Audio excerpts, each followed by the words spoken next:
Bonjour à tous, nous sommes le 28 mars 2025. Nous nous retrouvons pour ce cours d'hébreu avancé. Je suis très content de vous retrouver.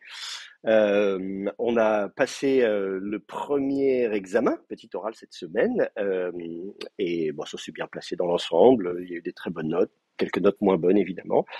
Je sais que c'est un petit peu difficile évidemment un cours d'hébreu avancé comme ça, parce que quand on arrive, on a une formation un peu scolaire, on a appris les conjugaisons, les paradigmes, etc. Et là, on vient de trouver des choses qui, comment dire, dépassent un peu du cadre. Et alors, comme j'ai l'occasion de le rappeler à certains d'entre vous, la difficulté aussi, évidemment, c'est que quand on apprend la grammaire, y compris en français, et d'abord en français, hein, quand on est enfant, on nous donne des règles. On nous dit c'est comme ça qu'il faut faire. Et si on écrit comme ça, c'est une faute. On nous apprend l'orthographe, les accords, la concordance des temps, etc. Et donc, on a l'idée d'une grammaire qui est donc prescriptive. Et on a tendance à faire pareil quand on voit des textes anciens, c'est-à-dire on regarde un passage en hébreu et puis on regarde sa grammaire hébraïque, Jouon ou je sais pas qui, et on dit bah non, c'est pas dans Jouon, ou alors d'où Jouon il dit le contraire, etc., etc. Donc on considère que le texte est erroné. En fait, il faut bien comprendre que là, c'est un retournement de situation, puisqu'en fait, les grammaires telles que Zhuang, Gesenius, ou qui vous voulez, en fait, sont construites à partir des observations qu'ils ont faites sur les textes. Donc, si on rencontre des textes qui fonctionnent différemment, c'est que notre grammaire est pas bonne. Et donc, il faut changer la grammaire plutôt que d'imposer notre grammaire sur les textes. Donc, c'est une grammaire qui est descriptive et non prescriptive. C'est d'autant plus compliqué qu'évidemment, on ne peut pas interroger les locuteurs pour leur dire expliquez-moi le fonctionnement de votre langue. Moi, j'ai des collègues qui sont grammairiens, qui travaillent sur des langues modernes. Ils vont dans des petites vallées au fin fond d'une ex-province de l'URSS ou je ne sais quoi, pour interroger des personnes âgées, etc. Et donc, la, comment dire, dans ces cas-là, évidemment, on peut poser la question aux gens, pourquoi vous construisez votre phrase comme ça, pourquoi vous utilisez tel mot plutôt que tel autre, etc. On ne peut pas faire ça dans l'Antiquité. Donc, évidemment, voilà, ça complique les choses. Ça complique encore plus les choses quand le corpus est assez petit. C'est-à-dire que quand on fait de l'hébreu ancien, bah, on a la Bible, évidemment, mais on sait que la Bible a une rédaction complexe, et que donc dans la Bible, en fait, quelle est l'époque de l'hébreu qu'on date, hein. On a un manuscrit, Codex de Léningrad, qui date de 1000 ans après Jésus-Christ, mais on essaie de comprendre ce qui s'est passé 2000 ans plus tôt, le texte a pu subir tout un tas de modifications, etc. Il a pu être corrigé, harmonisé, on a pu gommer des différences dialectales entre l'hébreu israélite et l'hébreu judaïte, par exemple, etc. Donc, voilà, on se retrouve avec plein de problèmes comme ça. Et si on met de côté la Bible hébraïque en disant on va travailler uniquement sur les textes anciens, découverts, bah là, on réduit fortement le corpus. Donc, on a vu avec l'ostracode qu'on a étudié, on dit un texte qui doit dater aux alentours de, moi, je sais pas, 600 avant notre ère, à la louche, plus ou moins 50 ans. Euh, et en fait, bah, si on regarde ça, on a quelques, effectivement, centaines d'ostracas comme celui-là, mais c'est des textes très petits, souvent les phrases sont même pas complètes, beaucoup c'est des listes, il n'y a même pas de phrases. Donc en fait, on sait presque rien. Et c'est le cas de beaucoup de petites langues, entre guillemets, si vous faites le moabite, l'ammonite, l'édomite, vous savez, tous ces petits dialectes transjordaniens, même le phénicien, à vrai dire, etc. On n'a pas non plus une collection énorme de textes. Donc ça complique notre tâche. Donc je sais que c'est difficile pour vous, c'est un pas à sauter, mais c'est le but justement de faire un cours d'hébreu avancé qui vous permet d'avoir une approche plus fine de l'hébreu ancien, de comprendre justement l'évolution de l'hébreu dans le temps à la lumière des données nouvelles. Donc ce sont les données qui doivent nous amener à réviser nos théories et non pas d'imposer nos théories sur les données. Ça, c'est un problème dans toutes les sciences, hein. Si ça peut vous rassurer, c'est pas que le problème des philologues ou des grammairiens.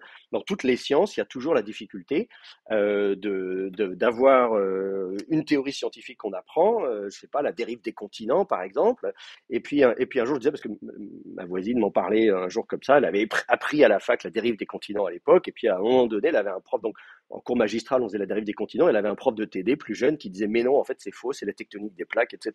Et donc c'est un peu compliqué de dire est-ce qu'on est prêt quand on a des données nouvelles, dire bon, bah, on s'est trompé, la théorie est mauvaise, ou bien est-ce qu'on va rester enfermé dans sa théorie et essayer de forcer la théorie sur le texte, de faire rentrer des ronds dans des carrés, là, comme les jouets pour les bébés. Bref, donc nous, ce qu'on essaye de faire à ce stade, c'est de dépasser justement ce cadre un petit peu formel que vous avez appris en hébreu massorétique pour voir la réalité de la langue. Alors, on a travaillé donc un texte, un ostracon, texte très court, 600 avant notre ère. On va aujourd'hui travailler sur un autre texte, qui est un texte plus tardif, euh, découvert dans un manuscrit qui date du 1er siècle de notre ère environ. Je vais vous montrer ce texte. Alors, attendez, je vais vous montrer ça tout de suite. D'abord des photos. C'est toujours bien de comprendre la réalité matérielle de ce sur quoi on travaille. Voilà une photo de ce manuscrit. Donc c'est un manuscrit qui est réputé provenir de la grotte numéro 11 de Qumran.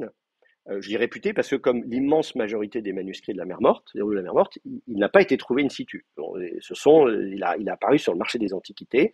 En plus, celui-là plus tard que les autres, puisque si je me souviens bien, c'est en 1956 que ce manuscrit est apparu, alors qu'on avait déjà, Roland de Vaux avait déjà fait des fouilles à Qumran, etc., des fouilles assez étendues. Alors c'est vrai que la grotte 11, je ne sais pas si vous êtes déjà allé sur place, mais elle est un peu plus au nord, donc il faut marcher un petit bout quand même, hein, depuis le Khirbet, Khirbet, depuis la ruine de Qumran.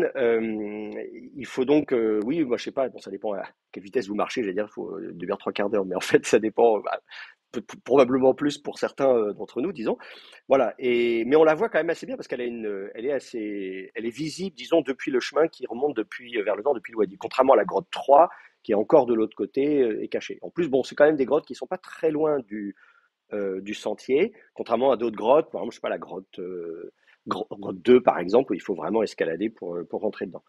Donc, moi, je ne sais pas quoi en penser, hein. Est-ce qu'effectivement, ce rouleau vient de là ou pas? Bon, peut-être, hein, pourquoi pas. Enfin, peu importe. Donc, ce rouleau est un rouleau des psaumes.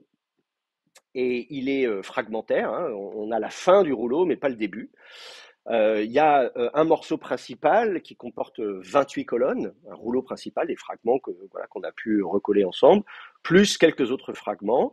Donc tout ça, ça a été publié assez vite dans le volume 4 des JD, là, la collection officielle. Et puis il y a quelques autres fragments qui ont été publiés par après parce qu'ils ont été découverts plus tard, enfin ils sont apparus plus tard. Donc, ce qui est très intéressant avec ce rouleau, enfin il y a plein de choses qui sont très intéressantes avec ce rouleau. D'abord, effectivement, le fait d'avoir un texte continu, ça permet de voir l'ordre dans lequel on trouve les psaumes. Donc c'est quand même super intéressant parce que, évidemment, là encore, nous, nous, dans notre Bible, on a des psaumes, on en a 150, ils sont dans l'ordre qu'on connaît. On ne se pose pas ce genre de questions. On n'en est plus, voilà. Mais, évidemment, la question, etc., mais qui a décidé qu'il y avait ces 150-là, à quelle époque, etc. Et ce qu'on découvre à Qumran, c'est que la liste et l'ordre n'est pas figé encore à l'époque.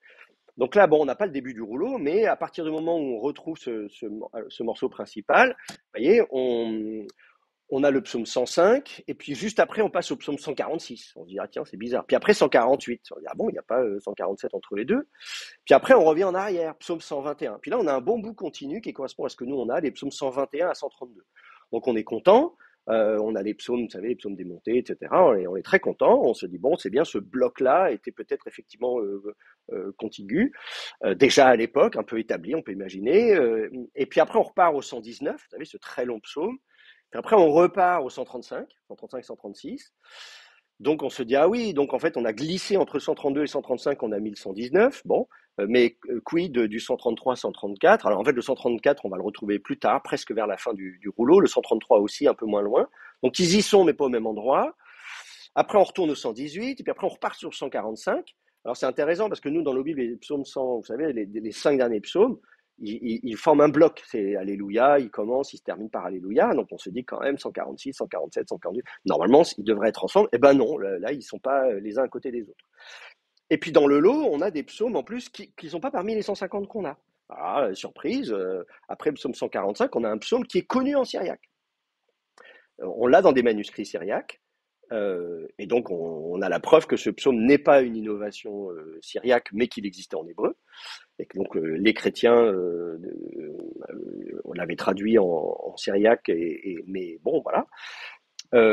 Etc., etc. On a aussi des textes qu'on connaissait dans d'autres livres de la Bible, comme le Siracide ou 2 Samuel. Et vous savez, vous avez parfois comme ça dans la Bible aussi des cantiques qui sont ailleurs que dans le livre des psaumes. On les a mis dedans. Donc là, c'est très très intéressant de voir ça. Et puis à la fin du rouleau, donc là, je vous montre voilà un exemple de ce que c'est que, quand même, si on zoome un petit peu, puis je vais vous montrer après la dernière colonne. Donc là, on a une belle photo couleur, et donc ça vous donne une idée de ce à quoi ça ressemble. Le cuir est particulièrement épais, enfin je dis le cuir, c'est le parchemin particulièrement épais, c'est très rigide, bon voilà. On voit bien le grain hein, de la peau, et puis on voit aussi les lignes qui sont tracées à la pointe sèche, là, vous voyez, on trace des lignes, et puis ensuite on copie très soigneusement. Donc on a un script professionnel, qui a une écriture très régulière, toutes les lettres ont à peu près la même taille, donc ça veut dire que ça ne peut pas être avant, grosso modo, le premier siècle avant notre ère, parce que jusqu'au deuxième siècle avant notre ère, vous avez des grandes lettres, des petites lettres, etc. Donc on finit par avoir une sorte de gabarit pour les lettres. Euh, L'écriture elle-même, on l'appelle l'écriture hérodienne. Il y a des développements, je ne vais pas rentrer dans les détails, mais il y a des développements qui arrivent, disons, qui n'arrivent pas avant le premier siècle. Vous voyez, par exemple, le Aleph ici, là, vous avez, on fait une sorte de chevron avec un petit truc. Et le fait de faire le chevron en haut, ça, alors que normalement le jambage gauche, il est un peu en dessous. Bon, ça arrive à partir du premier siècle avant notre ère. On fait des jolis petits empattements. Là, vous voyez, le Aleph, il a un petit, voilà. Le Tsadé, il est très carré aussi. Vous voyez, ce côté, ce tracé un peu anguleux comme ça. C'est pareil, ça développe souvent ces caractéristiques de l'époque hérodienne. Donc, on le date de l'époque hérodienne. L'éditeur de ce manuscrit avait dit première moitié du premier siècle de notre ère. Voilà, donc l'époque hérodienne, ce qu'on appelle l'époque hérodienne, donc l'époque de la dynastie des Hérodes. Oui, alors c'est à peu près vrai. Signalons malgré tout que bon, il faut être prudent de toutes ces datations paléographiques parce que voilà, moi je suis toujours un peu plus prudent que ça. Et là, il y a un article qui n'est pas encore publié, mais qui est disponible en version provisoire de collègues hollandais qui ont fait du carbone 14 d'ailleurs dessus. Et la datation carbone 14 confirme une date du premier siècle de notre ère. Donc après, il n'y a pas de problème. Ça pourrait être légèrement avant, c'est pas fin du premier siècle avant notre ère, ça pourrait être le début du deuxième siècle de notre ère. Enfin voilà, la fourchette, bon voilà, c'est rien de très nouveau, on le savait déjà, mais c'est toujours bien d'avoir une confirmation par du carbone 14. L'alphabet, vous le connaissez, contrairement au paléo-hébreu, puisque évidemment le paléo-hébreu c'était un peu nouveau pour vous. Donc là, ça va être un peu plus simple. Vous voyez, vous avez des guimels là, hein, guimel, guimel, guimel, guimel. D'ailleurs, le fait que vous ayez que des guimels et ensuite que des dalettes, ça doit vous mettre la puce à l'oreille. C'est quel psaume qui a ça? Vous savez pas? Personne? Bah, faut écouter mon cours sur les psaumes d'introduction à la Bible. Bon, c'est le psaume 119. Il y a des psaumes alphabétiques, on en a dans la Bible, hein. Vous avez Aleph, Bet, Gimel, Dalet, etc. Mais en général, vous avez un verset avec Aleph, un verset avec Bet, un verset avec Gimel. La caractéristique du psaume 119, c'est que vous alignez comme ça tout un tas de plusieurs fois, donc Gimel, etc., plusieurs fois Dalet.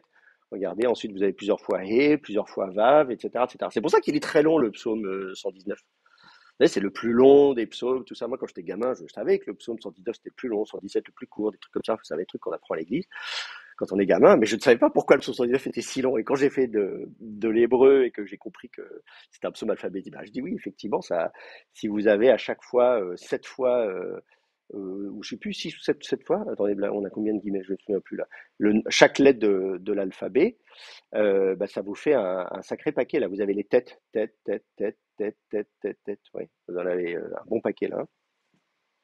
Et donc, voilà. Donc, et là, vous avez les CAF, et là, vous avez les LAMED. Voilà. On a même 8, je crois, hein, c'est ça? 2, 4, 6, 7, il y a peut-être un huitième avant. Enfin bref, bon.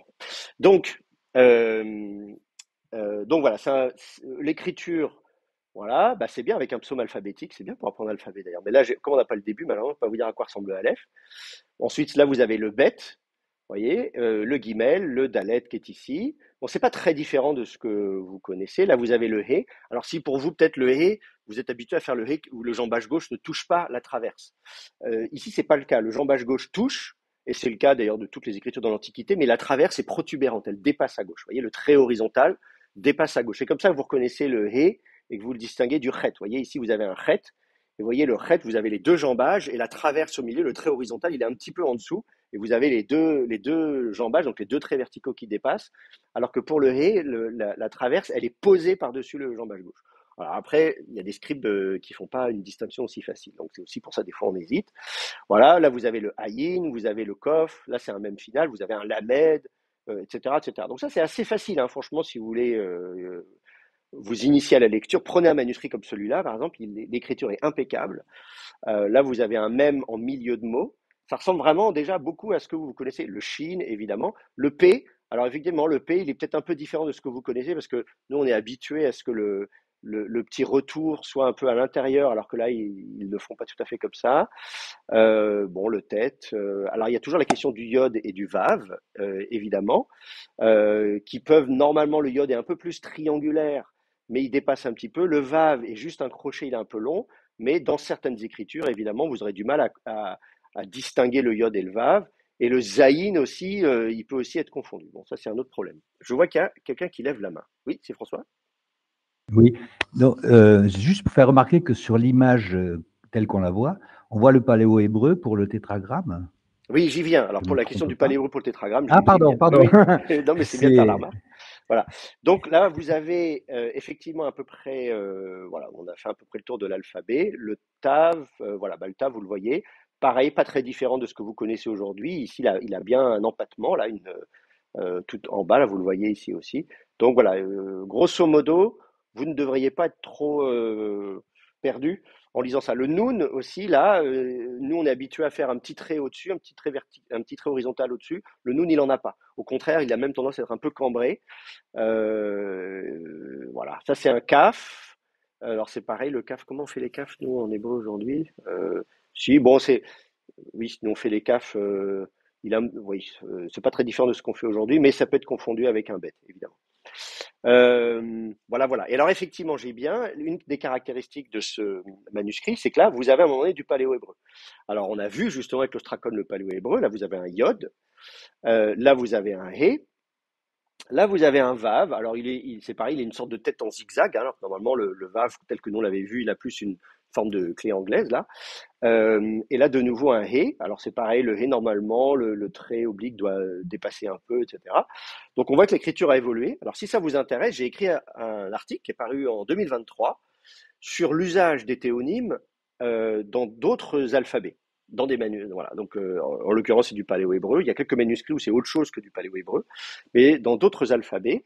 Donc, je fais un inventaire complet de tous les manuscrits qui ont cette pratique. J'essaie de situer cette pratique dans le temps, de voir comment elle s'articule avec des manuscrits qui sont intégralement copiés en paléo-hébreu, puisque dans les rouleaux de la mer Morte, on a aussi des manuscrits qui sont complètement, qui font usage du paléo-hébreu en entier. Et donc, ma conclusion, c'est qu'il y a effectivement une transition, c'est-à-dire qu'à partir de, aux alentours de 200 avant notre ère, hein, à la louche, 3e siècle avant notre ère, on va dire, on commence progressivement à utiliser la cursive araméenne, donc l'alphabet que vous voyez ici, hein, l'alphabet carré, la cursive araméenne pour écrire des textes en langue hébraïque, ce qui est un peu bizarre, hein, au début ça choque un peu parce qu'on est habitué à lire du paléo-hébreu, enfin surtout si vous prenez l'habitude de lire des textes en paléo-hébreu, vous dites paf, d'un seul coup, j'ai un texte qui n'est pas en alphabet paléo-hébreu, mais qui est en langue hébraïque. Donc l'écriture est araméenne. Donc moi, par exemple, qui ai l'habitude de travailler sur des papyrus, etc. Donc d'un seul coup, j'ai un texte qui, de loin, sans le regarder, je dis c'est de l'araméen, puisque je reconnais la cursive araméenne. Et là, je me rapproche, je lis le texte et je dis bah non, c'est pas de l'araméen, c'est de l'hébreu. Donc ça fait un effet bizarre. Quand on apprend l'hébreu en venant de la théologie et donc de l'apprentissage de l'hébreu massorétique, etc., on n'est pas choqué du tout. Mais quand on vient dans l'autre sens, là, ça choque. Et donc, on voit un abandon progressif du paléo-hébreu pour écrire des manuscrits, mais il y a une sorte de phase transitoire où effectivement, on va continuer à utiliser le paléo-hébreu pour certains mots et notamment les noms divins. Donc là, on a le tétragramme, hein, Yod, He, Vav, He. Dans d'autres manuscrits, vous allez aussi l'avoir pour El, par exemple, Elohim, et même Adonai, etc., etc. Donc je décris ça très bien dans l'article que j'ai publié. Vous pouvez télécharger sur mon site internet, je pense. C'est en anglais. Je parle donc de ce manuscrit aussi, puisque je fais un inventaire complet, et je situe donc cette pratique dans le temps, en essayant de comprendre pourquoi on a fait ça. Euh, Je signale aussi d'ailleurs que, alors donc concrètement, ça commence au 1er siècle avant notre ère, quelque chose comme ça, et voilà, à l'époque où justement, au moment où on a les derniers manuscrits copiés en paléo-hébreu, donc on sent qu'au 1er siècle avant notre ère, on a pratiquement abandonné l'usage du paléo-hébreu, mais là, on se dit, bah tiens, on va quand même le garder pour ça. Tout le monde ne le fait pas, hein, cela dit, hein, c'est pas une pratique universelle, mais dans certains milieux, on fait ça. Et je trouve ça intéressant parce que c'est aussi à peu près la même époque où on commence à voir la substitution du tétragramme précisément par un autre titre. Typiquement dans le grand rouleau d'Isaïe, qui est intégralement copié avec l'alphabet carré. Je vais vous le montrer. Hein, vous avez aussi des belles photos sur le site. Ah non, c'est pas ce site-là, c'est le site du musée d'Israël. Lui, il date d'une centaine d'années avant notre ère, peut-être un peu avant, 150 ou 100, etc.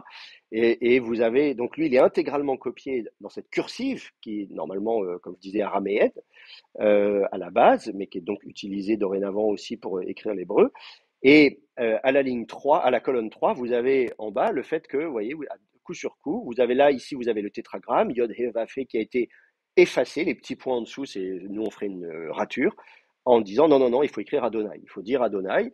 Et à la ligne d'avant, c'est le contraire, on avait Adonai en toutes lettres, on dit ah bah non, cette fois-ci c'est le tétragramme.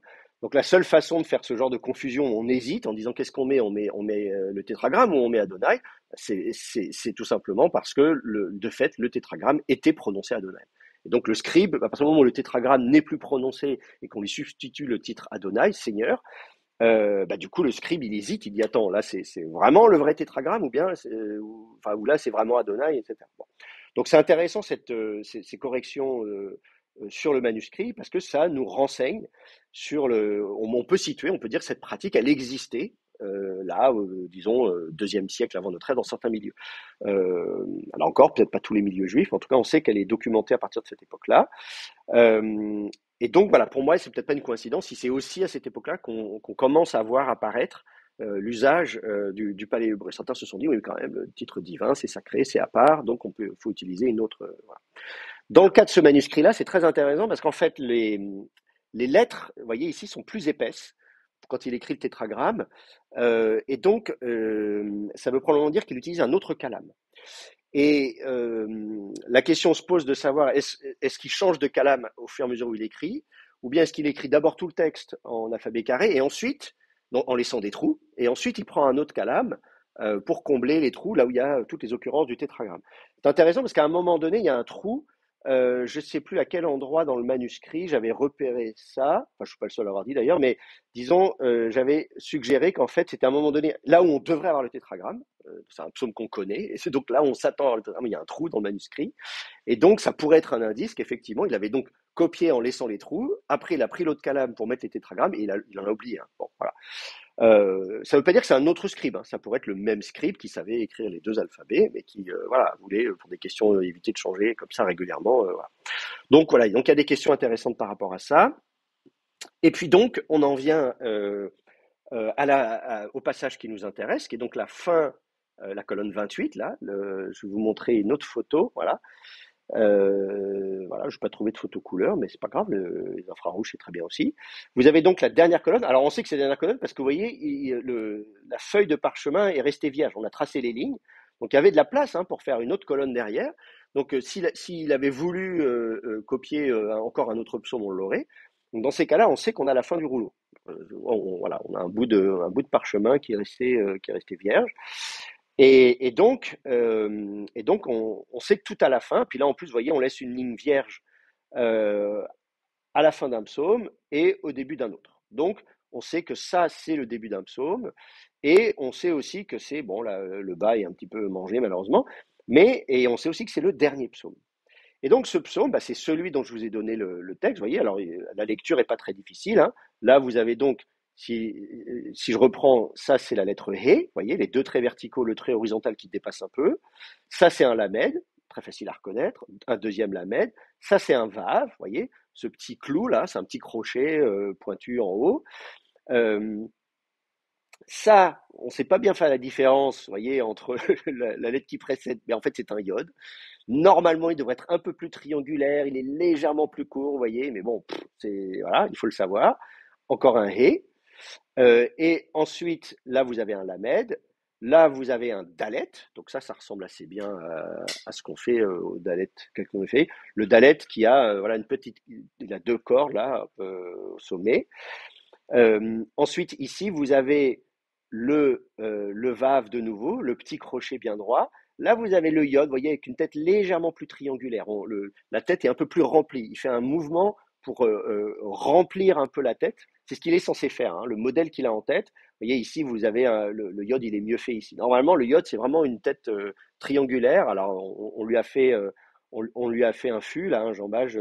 Mais normalement, à la base, c'est un triangle, mais c'est vrai que bon, voilà, c'est difficile assez souvent. Il faut le savoir. C'est à nous de deviner si c'est un vav ou un dalet, un vav ou un yod, pardon.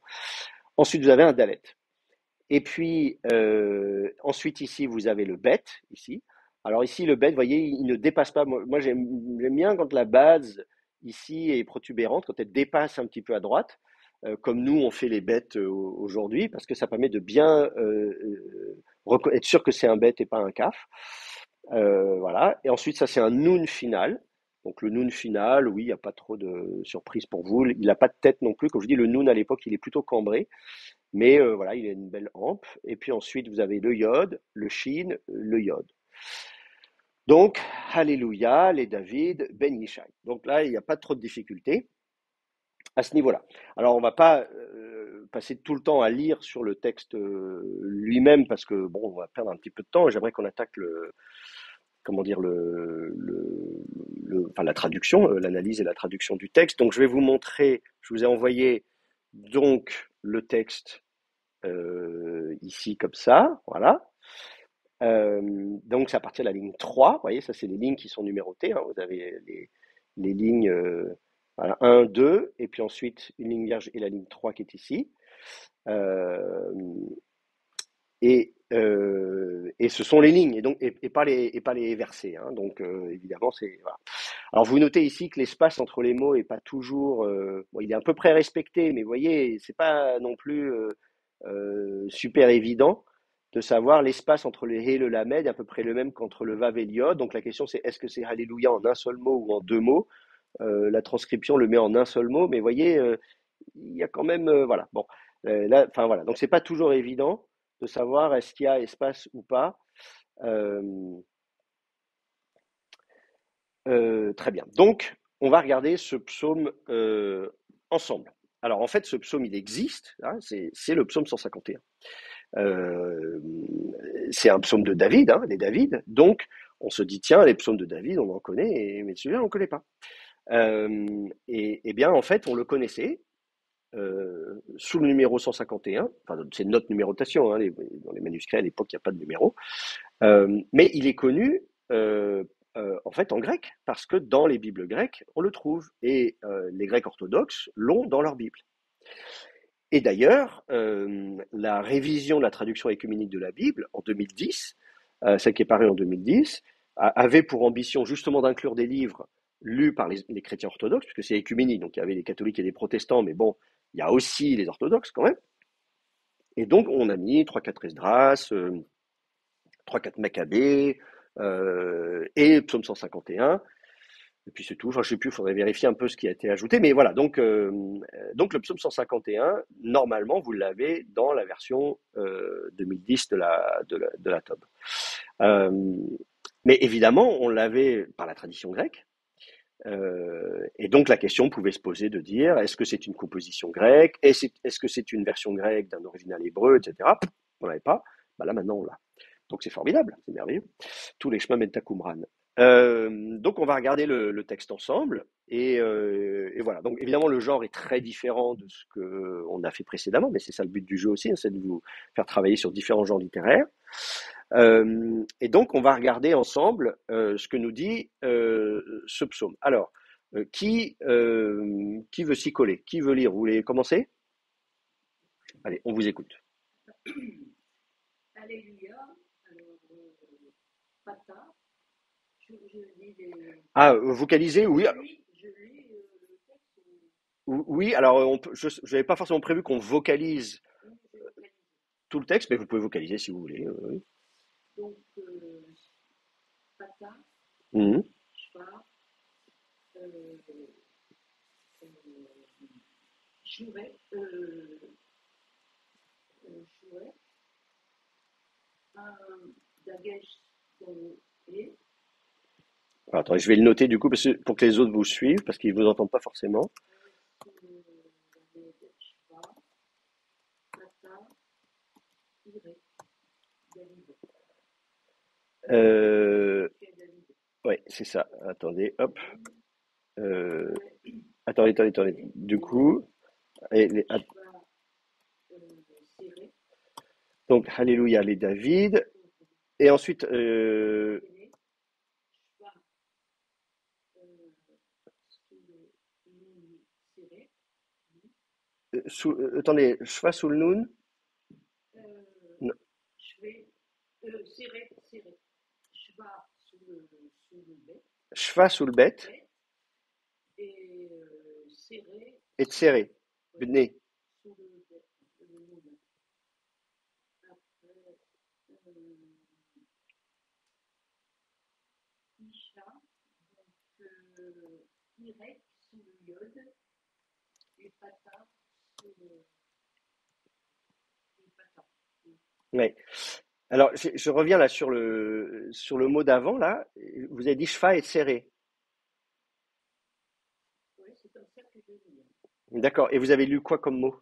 Euh, comme vous, Oui, comme mot, comme le lexème. Fils, oui. c'est plus Et fils en hébreu, ça se dit Ben. Ben. Oui. Et là, Et là, c'est au construit. Béné, oui. Alors effectivement, c'est l'état construit, Oui, mais Bné, c'est l'état construit du pluriel. oui, Quand on dit les Bné Israël, ce sont les fils d'Israël. Et donc quand vous mettez l'état construit au pluriel, oui, vous mettez un yod. Bné, voilà, si vous aviez, alors vous voyez, Bné, ça s'écrit comme ça. et Bné, les fils d'eux. Bné Israël, etc., etc. Donc, ça, c'est voilà, donc là, ce serait un peu bizarre. Et en plus, on a vraiment un noun final. Là, pour le coup, c'est pas comme en paléo-hébreu où on distingue pas les formes médiales et finales. Là, vous avez une forme finale. Vous avez un noun final. Donc, on sait que le yod qui suit, si on regarde le manuscrit, où est-ce que je l'ai mis? Vous voyez, là, si j'avais pas un noun final, on aurait pu dire, ah oui, peut-être qu'il faut lire Bné, Shai, un truc comme ça, les fils de Shai. Moi, je veux bien, hein, mais là, en l'occurrence, on a un noun final. Donc on sait que c'est la dernière lettre du mot. C'est le but hein, d'avoir une forme finale, c'est-à-dire on s'arrête là. Euh, et donc ça veut dire qu'il n'y en a qu'un seul de fils, ce qui n'est pas très surprenant parce que c'est David en plus. Donc on va dire Ben. Ben, ça s'écrit comme ça. Hein. d'accord. Donc on va donc avoir. Alors je vois qu'il y a une demande qu'on agrandisse. Moi, oui, je peux écrire un peu plus gros, mais surtout vous, vous pouvez mettre, pour ceux qui sont à distance, vous pouvez agrandir la fenêtre, le partage d'écran. Vous avez sur BBB, vous avez une petite icône qui vous permet d'afficher plus grand ma fenêtre. Ma tête n'est pas très importante. Ce qui compte, c'est que vous puissiez avoir bien le texte. Mais je vais quand même écrire un peu plus gros le texte hébreu, il n'y a pas de problème. Donc, ok, très bien. Alors, on regarde ça déjà. Dites-moi comment vous avez traduit ça. Alléluia, ça, c'est Oui, le verbe halal, très bien. Hillel, en fait. Hein. au pied, là.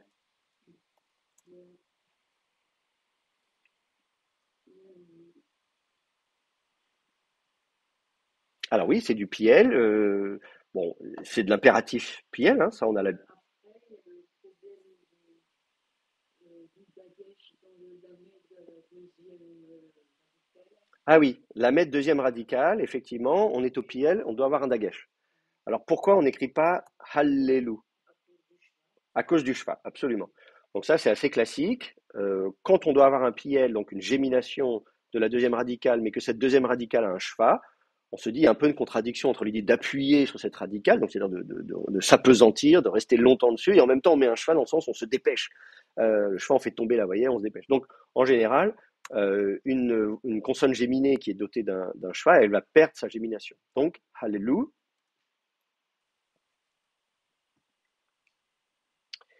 Et puis ensuite, ya. Ouais, alors il y a donc il manque un mapik hein, dans le he,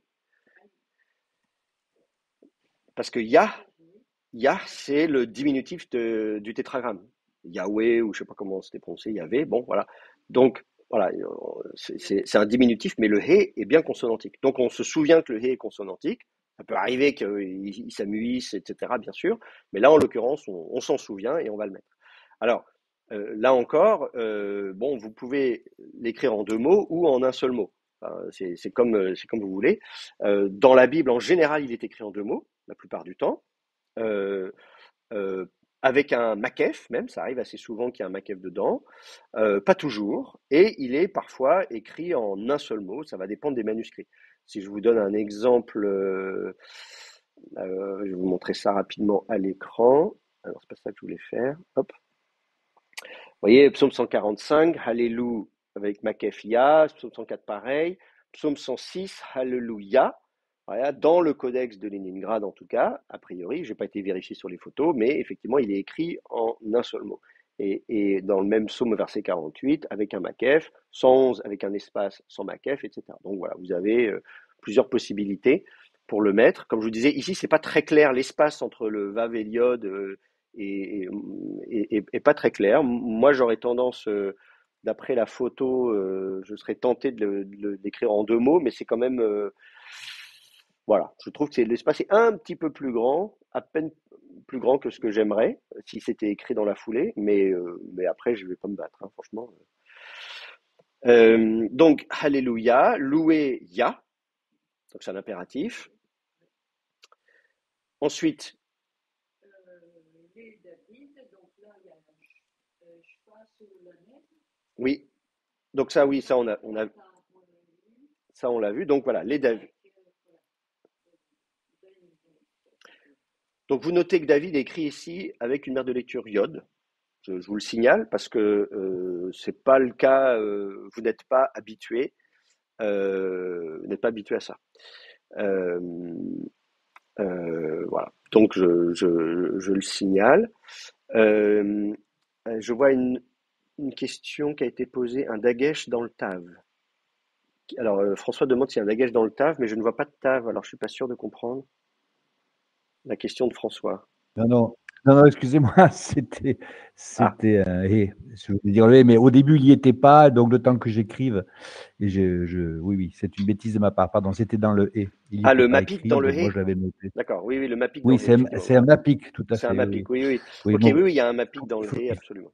Alors, donc, oui, je reviens. Donc, faut ce que que je disais, il y j'affine a mon une mère de vocabulaire. lecture Yod. Dans certains rouleaux de Qumran, on a un usage plus étendu de mère de lecture, donc ça ne va pas vous choquer, David. Voilà, une mère de lecture Yod, ça mange pas de pain. Ensuite, donc à David, hein, les psaumes à David, vous connaissez évidemment la problématique de savoir quand tous ces psaumes qui sont à David, il y a une direction, un mouvement en direction de David. On traduit souvent par un possessif de David, les psaumes de David, dont il serait lui-même l'auteur. Euh, et il y a évidemment une tradition dans le judaïsme et le christianisme qui dit qu'il est l'auteur de ces psaumes. On note malgré tout que dans la version grecque, c'est To David, hein, donc à David. Enfin, pour le psaume 151, j'en sais rien, mais de manière générale pour les psaumes, quand vous avez comme ça dans les entêtes de psaumes, la version grecque a traduit au datif, hein, To David, à David, et non pas tout David. Donc, il est possible qu'à un moment donné, quand même, on comprenait que ça pouvait être une dédicace à David. Je dédie ce psaume à David, je le consacre à David. Je vais peut-être parler d'épisodes célèbres, etc., en hommage ou on n'en sait rien. Mais ça ne veut pas dire que c'est lui qui l'a écrit. Bon, voilà. C'était une petite parenthèse sur la question de l'ambiguïté, évidemment, la préposition lamed qui indique un mouvement, mais pas forcément l'auteur. Ensuite, Ben, il n'y a pas de problème de ce point de vue-là, évidemment.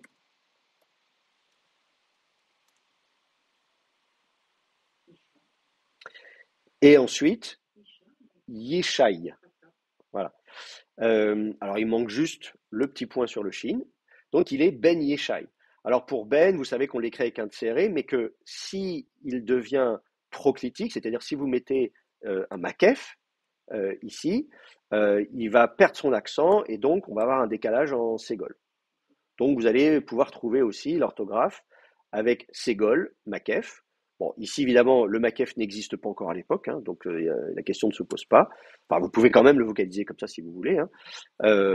Et ensuite, Yishai, qui est donc le prénom du père de David, GC en bon français. Très bien. Des questions là-dessus. Pour l'instant, c'est assez facile normalement, donc j'espère que ça ne devrait pas trop vous poser de problème. C'est un démarrage en douceur. C'est bien pour ça. Euh, Pas de questions, on continue. Qui veut lire la suite?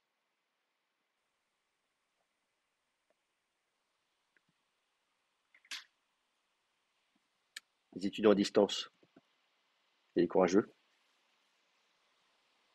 J'ai l'impression que Lucie parle, mais je n'entends pas. Oui, oui, je Hum. veux bien, oui, je veux bien essayer. Ah, Donc, là, j'ai hésité entre, donc pour la suite, hein. oui, Vous m'entendez bien? Vous m'entendez bien, pardon? oui, oui, Parce je vous que, entends, je vous entends. oui, oui, c'est pour ça. J'hésitais entre Catone et Catane. Donc, je ne sais pas la version qu'il faut prendre.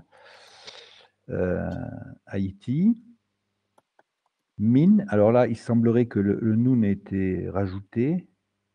Mine, Arai, Arai. Donc, Catone, Donc, Haïti, effectivement, c'est euh, Catone, donc. ou Catane, mais en fait, vous avez les deux sont possibles. Moi, j'ai aucune idée de savoir comment c'était Les deux. prononcé à l'époque. Hein. D'accord. Malheureusement, s'il y avait une mère de lecture Vave, on saurait que ça se prononce Catone, ça c'est sûr. Mais là, en l'occurrence, je sais pas. D'ailleurs, on peut vérifier tout de suite. Est-ce qu'il y a l'orthographe? On va regarder ça ensemble. Est-ce qu'il y a l'orthographe Catone? Est-ce qu'on trouve écrit Catone avec un faut que comment on fait pour écrire là-dessus? Voilà, c'est ça. Est-ce qu'on trouve les lettres catones? Non, vous voyez, on trouve pas. Donc, alors que effectivement, catane, ça, on va le trouver. Non, il ne trouve pas non plus. Bah, ça, c'est un peu bizarre. Non, j'ai dit sans. Ah oui, c'est là. Voilà. Donc là, alors que effectivement, bah, c'est bizarre parce que là, il me sort un peu n'importe quoi. Alors, je vais chercher les mots. Ouais. J'ai trouvé les Ça. deux dans le dictionnaire, c'est pour ça. Oui, oui. Ah bah de toute façon, les deux existent. De toute façon, évidemment, il y a catone et catane existent. C'est pour ça que je vous dis, vous pouvez dire les deux existent. Mm. Et donc, voilà, mais quand on regarde les occurrences, vous voyez, à Qumran, c'est toujours écrit sans mère de lecture. Donc, impossible de savoir si c'était prononcé catone ou catane. Les deux sont possibles. Et ont le même sens en plus. Hein, donc, c'est vraiment, là, de ce point de vue-là, il n'y a vraiment pas de, il n'y a pas de souci, il y a pas de souci à ce niveau-là. Donc, catone ou catane, donc petit, hein, la racine, vous la connaissez. Euh, Catone ou catane. Ensuite, Ensuite, Haïti, j'étais. oui, Donc, j'étais mot à mot petit, mine, Harai, euh, de mes frères. Donc, en fait, c'est une façon de dire le plus petit de mes frères. voilà, c'est Quand ça. on a un adjectif, quand on a Voilà. un adjectif Oui. avec mine, c'est le comparatif. Le superlatif, pardon. C'est le superlatif. Oui, c'est ça. Alors, voilà, j'arrive. Euh, donc, effectivement, petit GT, Haïti. Mine, Hmm. la proposition mine. Alors, effectivement, je vous montre vite fait. Le fait que le noun était en hauteur, c'est parce que, effectivement, le scribe avait oublié de le noter. Je vais vous montrer ça, vous voyez. Donc, il a écrit même Aleph. Là, le petit truc que vous voyez, c'est le bras du Aleph. J'essaie de vous trouver un autre Aleph pour que vous puissiez comparer. Là, ici, vous en avez en dessous. Là, vous voyez, ici, là, le Aleph, normalement, vous avez donc, on le fait comme un chevron, là, un V à l'envers. Donc, avec le jambage gauche et la diagonale, et ensuite le bras droit, là, et avec, normalement, voilà, un petit empattement pour faire joli. Et donc, par-dessus ça, au-dessus, il a fait un nun final, comme le nun que vous voyez là. Donc, en fait, ça veut dire qu'au départ, il avait écrit en un seul mot. Je vais vous montrer, hein, il avait écrit ça. Alors, est-ce que c'était faux d'écrire ça? Non, c'est possible, mais le problème, c'est la gutturale, non? Oui. Parce il faudrait la doubler, c'est pas possible. Il faudrait doubler la gutturale. Ah oui, oui, bien sûr. On Mais cela pourrait mettre dit, un serré à la place, non? Voilà, exactement.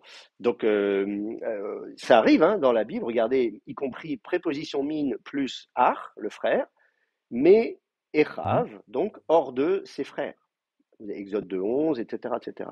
Donc, vous avez comme ça, me achicha, me Echav, etc., etc. Donc, on peut tout à fait, quand on a la préposition mine, on peut tout à fait la préfixer au mot qui suit. On sait qu'effectivement, dans ces cas-là, on peut la laisser en indépendante. Hein, vous voyez ici, voilà, mine et chav. Euh, voilà, donc les deux sont tout à fait possibles. Donc, en fait, vous avez effectivement la possibilité soit d'écrire mine normalement avec un dagesh, mais évidemment, guttural dit pas de dagesh, donc déplacement compensatoire, donc serré. Et puis ensuite, vous dites Echai, mes Echai, mes frères. Mais Euh, alors, qu'est-ce qui explique, si les deux sont possibles, qu'est-ce qui explique la correction du scribe? ah bah, justement, c'est ça qui est intéressant. Qu'est-ce qui explique la correction du scribe? Voilà, c'est une très très bonne, euh, très très bonne question. Euh, attendez, j'ai mis Echai, je corrige juste, parce que je vois que j'ai mis un Kametz alors que c'est en principe un, un patard. Euh, Ça veut dire qu'à un moment donné, de ça, on a préféré dire non, il vaut mieux l'écrire en séparé. Ça veut dire qu'il y a des gens qui ne se sentaient pas de prononcer mais Echai, ils trouvaient ça bizarre, il en manque le noun, ils sont mal à l'aise avec ça. Euh, ça nous renseigne sur la réalité linguistique. Donc, vous me posez la question, moi j'y étais pas, hein, je suis pas le scribe, donc je suis comme vous, je constate qu'à un moment donné, une orthographe qui est pourtant bien connue, qui ne pose aucun problème, etc., mais Echai, à un moment donné, a été corrigée. C'est-à-dire qu'il y a quelqu'un qui dit non, moi je ne prononce pas comme ça. Alors, Et donc, parce qu'après, on a de nouveau mi, mais cette fois-ci, il est collé. Mi venait, il oui, est collé. oui, oui, c'est ça. Donc, euh, euh, C'est ça euh, qui est bizarre, ouais. oui, oui, oui, je suis d'accord avec vous. On peut supposer qu'on est tiqué comme vous l'avez fait, de dire ah oui, mais c'est quand même une gutturale, etc. Donc c'est peut-être ça. On peut imaginer qu'à un moment donné, dans certains milieux, on se soit dit préfixer la préposition mine quand il y a une gutturale derrière, c'est quand même compliqué. Il faut déplacer la voyelle ou j'en sais rien. Ou, bon, les gens ont trouvé que c'était peut-être plus simple de garder mine de façon indépendante. D'ailleurs, euh, je pense que si on regarde l'évolution linguistique, elle tend en ce sens, c'est-à-dire que toutes les formes un peu compliquées. Et globalement, en hébreu, toutes les formes, comment dire, composées, c'est-à-dire quand vous allez comme ça préfixer, suffixer, etc., ça fait des formes un peu plus compliquées que des formes indépendantes. Si vous regardez le résultat, c'est que déjà en hébreu rabbinique, vous n'aurez presque plus, ou en tout cas moins, on va dire, j'exagère un peu, mais vous aurez moins de pronoms suffixes, par exemple. Et plus du tout aujourd'hui en hébreu moderne. Donc, par exemple, si je dis mon livre, au lieu de dire sifri, comme on le dirait en hébreu biblique, vous avez sefer, mais on retrouve la forme kitl primitive avec le pronom suffixe i. Donc, sifri, mon livre, on va dire sefer. On va garder le terme sefer, c'est quand même plus facile, sefer. Et on va dire le livre qui est à moi. Et on va faire une périphrase. Donc, avec le relateur, alors c'est pas Hacher, c'est chez, un petit relateur plus court qui existe déjà en hébreu biblique, qui est moins utilisé, mais qui va se généraliser. Chez, relateur chez, je vais le mettre à côté puisque quand même j'ai un tableau, donc comme ça vous verrez de quoi je parle. Donc au lieu de dire Sifri,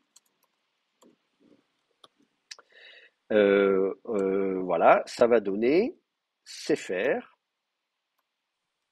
Sefer. Bon, normalement l'accent est là, mais tout le monde s'en fiche. Avec le relateur chez, qui provoque la gémination de la lettre qui suit, li. Donc, on peut dire Asher li, mais en hébreu rabbinique, on passe au relateur chez, le livre, et on va mettre du coup, on va garder l'article défini. Hasefer, du coup il manque un dagesh, Hasefer Sheli, le livre qui est à moi. Hasefer Sheli. Euh, c'est comme ça qu'on parle en hébreu moderne. Hein. Donc c'est très très surprenant mais en hébreu moderne, voilà, les pronoms suffixes, tout ça, c'est très compliqué, on les utilise plus. Vous pouvez le faire si vous voulez, mais si vous parlez, je sais pas, des gens qui font un discours, qui déclament, qui font de la rhétorique, etc., etc., on peut encore utiliser. Les Israéliens, ils sont pas bêtes, hein, normalement, ils comprennent. Hein, si vous... C'est un état de langue quand même très savant d'utiliser des pronoms suffixes. C'est quand même plus simple, parce que du coup, ça veut dire que vous n'avez pas à réfléchir en disant ah oui, mais alors à l'état construit, ça donne quoi et machin, et je passe si free, je reviens à la voyelle machin. Ça, c'est faire, c'est faire. Hop. Et puis ensuite, chez lui, chez le Cha, chez l'eau, etc. Le tien, le mien, le machin, à toi, à moi, à moi. Et là, du coup, c'est très facile parce qu'on retrouve li, les Cha, l'ar, etc. Donc, voilà, il suffit d'apprendre ça et on est très content. Donc, ça simplifie énormément. Et s'il y a plusieurs livres, c'est pareil, au lieu de dire avec un problème avec une finale aïe, je sais pas quoi, on va dire hasfarim, chez lui. Et c'est toujours chez lui, à moi. Donc les pronoms suffixes, on n'a pas besoin de changer les pronoms suffixes, enfin les pronoms, si le terme est au pluriel. Donc on constate malgré tout une tendance à l'abandon disons, de formes complexes, un peu contractées. Donc la préposition mine, si vous la préfixez et qu'en plus de ça, le noun est assimilé, mais qu'il n'y a pas de dagesh, qu'il y a un déplacement compensatoire, etc., manifestement, à un moment donné, il y a quelqu'un qui ça n'a pas plu. Et il a dit non, plutôt que d'écrire me echai, on va dire min achai.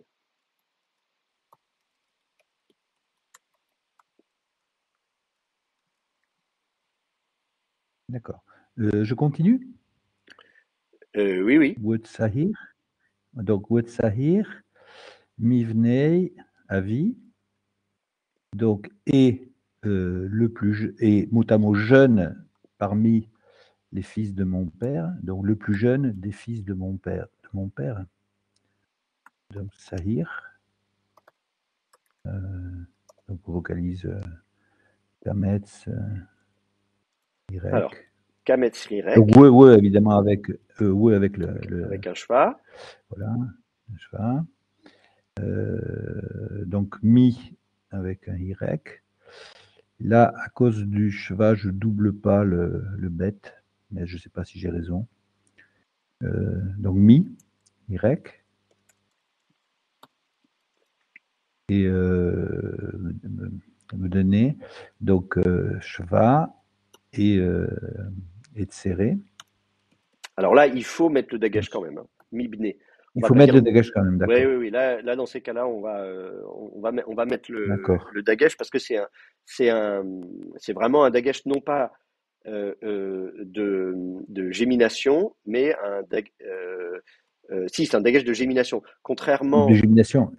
d'assimilation, pardon. C'est pas un dagesh de gémination, mais c'est un dagesh d'assimilation. C'est-à-dire que là, dedans, il y a vraiment le noun qui est là, ce qui est donc plus fort que la gémination du piel. La gémination du piel, c'est pas qu'il y ait une lettre qui se cache, c'est qu'on veut insister sur une consonne. Alors que là, c'est pas juste qu'on insiste sur une consonne, c'est qu'il y a une deuxième consonne dedans. Donc c'est une sorte de redoublement plutôt que de gémination. D'accord. Et ensuite, Avi, donc Kametz et Irek.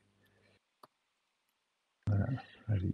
Donc, mot à mot jeune parmi les fils de mon père, donc le Voilà, plus jeune des fils de voilà. mon père. Jeune parmi les fils de mon père. Très bien. Alors effectivement, vous savez qu'en hébreu, il n'y a pas de comparatif et de superlatif comme on fait en grec. Hein. En grec, vous prenez un adjectif, vous allez modifier l'adjectif pour mettre le comparatif, ou donc plus petit que, plus grand que, ou bien vous pouvez même passer au superlatif, le plus grand, le plus petit. En hébreu, on n'a pas ça, on n'a pas de moyen de modifier l'adjectif, donc on va le faire au niveau de la syntaxe en isolant un élément parmi d'autres. Donc effectivement, il y avoir un élément de comparaison, la préposition mine, elle va servir à isoler un élément. Donc effectivement, il dit j'étais petit parmi mes frères, hors de mes frères. Euh, donc on l'extrait du reste de ses frères en disant lui il est petit par rapport aux autres. Donc soit ils étaient tous grands, les autres, il était le seul petit, ce qui est peu probable. Soit on peut considérer qu'effectivement les autres étaient de grandeur variable, mais que lui, dans tous les cas, était plus petit. Et donc, à ce moment-là, on peut passer au superlatif. Donc, soit vous pouvez dire j'étais plus petit que mes frères, ou j'étais le plus petit de mes frères. Et de la même manière, si vous dites et jeune parmi les fils de mon père, c'est pareil, vous avez les fils, il est jeune. Les autres, on ne sait pas à quel âge ils sont peut-être pas tous très vieux, mais dans tous les cas, quel que soit le groupe des autres enfants parmi l'ensemble, disons des enfants de son père, eh bien c'est lui, il est dans tous les cas plus jeune que tous les autres, donc on va dire c'est le plus jeune. Donc effectivement, on peut traduire j'étais le plus jeune de mes frères. Enfin, non, ça se dit pas le plus jeune de mes frères. Non, j'étais plus jeune que mes frères. Oui, en français, on va dire ça. J'étais plus J'ai jeune mis, que, oui. j'étais plus Voilà. jeune que mes Non, frères non, parce et que de mes le frères, plus c'est petit. Plus petit, attendez, plus petit, parce oui, c'est que ça. c'est l'inverse. C'est Oui, l'inverse. oui. Oui. Bah, la question que je me posais, c'était parce que bon, on a l'impression qu'il dit deux fois la même chose, mais peut-être pas exactement, parce que Catane, c'est physique, c'est ça? C'est pas le plus petit au sens de Non, l'âge? alors la Ça peut katane, pas oui, être le plus alors petit. effectivement, non, mais là, clairement, c'est un parallélisme, hein. On est dans les psaumes, donc on dit deux fois la même chose. Oui, C'est la caractéristique. Vous avez, là, vous regardez ici la structure, hein, c'est-à-dire vous avez Katan qui est parallèle à Tsaïr. Ensuite, vous avez la préposition mine dans les deux cas.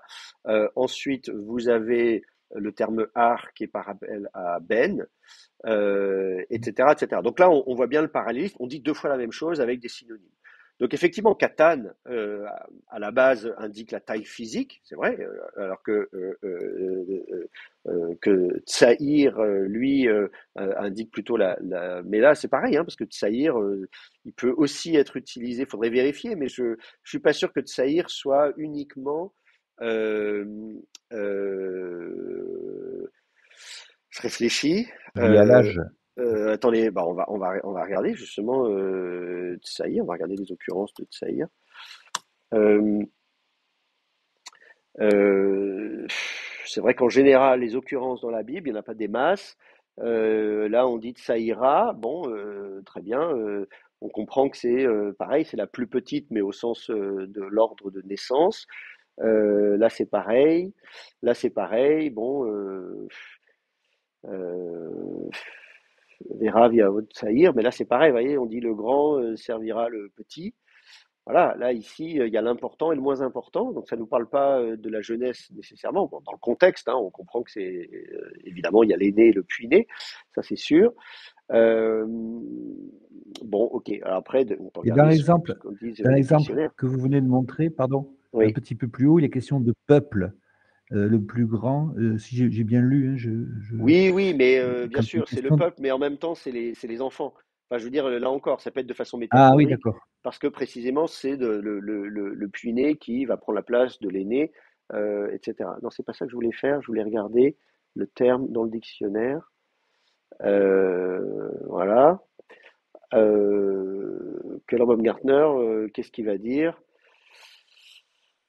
Ben voilà, donc Saïr, il a le sens d'être petit en taille et plus jeune. Voilà. Donc c'est comme je disais, c'est pas évident de distinguer pour moi de dire comme vous le proposez que Catan se réfère à c'est petit en taille physique et Tsaïr c'est Mmh. petit en âge. Non, je pense dans les deux cas, les deux peuvent Ça utiliser revient au même, être ça revient au utilisés dans même. les deux cas. C'est voilà. Bon, c'est le principe des parallélismes, hein, c'est qu'on essaie de chercher des synonymes en disant des choses différentes. Donc, il parle de ses frères et des fils de son père, donc, qui sont donc par définition ses frères. Mais évidemment, c'est une façon de dire la même chose. Oui, né à vie. Donc, et puis effectivement, d'ailleurs, ici, vous avez ensuite le pronom suffixe qui est là, le pronom suffixe qui est là. Donc là, vous avez vraiment, la seule différence, évidemment, c'est que vous avez Haïti euh, qui n'est pas répété parce que bon, on aurait du mal à répéter un verbe. Bon, voilà. Mais oui, au niveau du sens, très clairement, on dit deux fois la même chose. Donc, il se présente comme étant le plus jeune de sa fratrie, hein, concrètement. C'est bien de ça dont il s'agit. Très bien. Bon, bah, c'est parfait.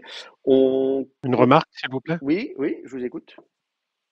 Oui, le katan est mis en évidence quand même là, puisqu'il il le place avant il le place avant le verbe. Il cherche, il y a un effet Alors, il met poétique ou katane rhétorique, avant je le sais pas. verbe. Euh, oui, oui, effectivement, il met le katane avant le verbe, mais en même temps, commencer une katane Haïti. Euh, En fait, non, parce que pour une propos, voilà, là il y a le verbe, mais disons de manière générale, quand on veut donner un prédicat, si je dis je suis petit, hein, concrètement, en hébreu biblique, on va généralement pas dire ani katan, on va dire katan ani. Voilà, ou Anochi, hein, Anochi ou Ani. Bon, voilà. Donc, on va pas dire Anochi Katan, mais plutôt Katan Anochi ou Katon Anochi, enfin bref, comme vous voulez. Donc, de manière générale, le prédicat est situé avant le sujet. Donc là, ici, je suis pas choqué que on commence par. Je suis pas choqué qu'on commence par Katan ici. Non, mais par Euh, rapport au verbe, Oui, alors par là, on est rapport à obligé de mettre Haïti. le. Oui, mais le verbe, il est là parce qu'on veut situer dans le passé. Parce que s'il dit katanani, mechav, etc., etc., mechai, pardon, katanani, mechai, je suis le plus jeune d'entre mes frères, le plus petit d'entre mes frères, etc. Et donc là, on veut situer la narration dans le passé et on va introduire, on va utiliser le verbe être pour ça. Donc le verbe être, en fait, il n'est pas utilisé comme un verbe d'action, mais comme copule, avec la précision qu'on est dans le passé. Donc, dans ce cas-là, Mais ça ne me choque pas que le verbe soit après le prédicat, puisqu'il sert de copule. Voilà. Donc, je ne suis pas sûr qu'il y ait vraiment une vraie emphase. Après, il aurait ouais. pu dire Haïti, Katan, Mechai, Vetsaïr, Mibne, Aviv. C'est vrai, il aurait pu dire ça aussi. Euh, c'est vrai, il aurait pu dire ça aussi. Haïti, Katan, Mechai. Ça aurait évité d'interrompre, enfin, au niveau du parallélisme, ça aurait été plus agréable parce qu'on aurait effectivement les deux membres parallèles qui ne seraient pas interrompus, alors que là, le Haïti est entre les deux. Mais je trouve que l'effet est bien aussi, du coup. Katan, Haïti, Mehai, Ouais, ouais. Vetsaïr, Mibne, Aviv. Puisque justement, ça se sépare et ça montre bien que quand on dit Vetsaïr, Mibne, Aviv, parce que si vous regardez Tsaïr, Mibne, Aviv, effectivement, on comprend bien qu'il manque quelque chose, ça c'est sûr. Vetsaïr, Mibne, Aviv, on se dit, mais attendez, là, comment on fait voilà, il manque quelque chose. Donc on comprend qu'il faut répéter, il faut sous-entendre une répétition du verbe Haïti. Donc je trouve que ça fait un effet rhétorique assez sympa. Voilà. Donc est-ce que c'est pour ça qu'il a mis Haïti après Catane? Peut-être, hein, j'en sais rien. C'est une bonne question, mais il faudrait pouvoir lui poser la question à lui, parce que moi, je ne suis pas l'auteur du texte. En tout cas, oui, j'aime bien ça. Mais voilà, donc il n'y a pas de. En tout cas, c'est pas un problème de syntaxe en soi. C'est pas choquant que Haïti soit à cet endroit-là. Euh, voilà. Après, effectivement, on peut aussi dire que du coup, il insiste, évidemment, il commence par Catane, mais ça, on sait qu'il insiste sur son statut puisqu'il le dit deux fois. Catane et Tsaïr, le fait de dire deux fois la même chose, c'est évidemment une façon pour insister, et on comprend bien que David va donc insister sur le fait que, et vous connaissez l'histoire, évidemment, étant le plus petit, c'est normalement pas lui qui a les honneurs, c'est l'aîné. Normalement, l'aîné, c'est celui qui est l'héritier, le machin, le truc, le successeur, le truc, voilà. Vous voyez, les généalogies, quand vous donnez les généalogies, on dit toujours un tel enfanta un tel, et puis il a eu d'autres fils après, mais enfin c'est quand même l'aîné qui compte, et après l'aîné. Bon. Alors on voit avec l'histoire des patriarches justement qu'il va y avoir un bouleversement où le puîné va remplacer l'aîné, ce sera Isaac et pas Ismaël, ce sera Jacob et pas Ésaü, même avec Éphraïm et Manassé, etc. Voilà, donc on comprend que régulièrement il y a ce renversement, mais ce qui est sûr c'est qu'effectivement on ne s'attend pas à ce que le plus petit ce soit lui qui ait une destinée extraordinaire, et c'est très bien raconté dans l'histoire dans le livre de Samuel, puisque justement quand Samuel arrive et qu'il regarde tous les fils de Yishai, il dit bah non, c'est pas lui, il commence par l'aîné, et puis à la fin, mais t'en as pas un autre? Bah non, ah oui, si, il y a le petit, là, voilà. Et ça va être lui. Donc celui auquel on ne pense pas, évidemment, c'est lui qui va avoir une destinée. Donc il est évident que dans ce contexte-là, l'auteur insiste sur ce statut de David qui, en principe, devait faire de lui personne, justement, donc certainement pas le roi, etc. Donc évidemment, on va insister en disant deux fois, avec deux adjectifs, Katan et Tsaïr, pour insister là-dessus. Alors est-ce que c'est aussi pour ça qu'on aurait mis Katan en premier plutôt que Haïti? Je ne suis pas convaincu, mais en tout cas, c'est sûr qu'au final, on peut insister là-dessus, Katan, Haïti, mais Tsaïr, Mibné Aviv, on peut aussi effectivement, ça s'y prête bien. Donc c'est une bonne remarque. En tout cas, c'est sûr que ça ne fait que renforcer l'accent qui est mis sur le statut de David au sein de sa fratrie. Ok? Euh, alors on continue. Qui veut prendre la suite?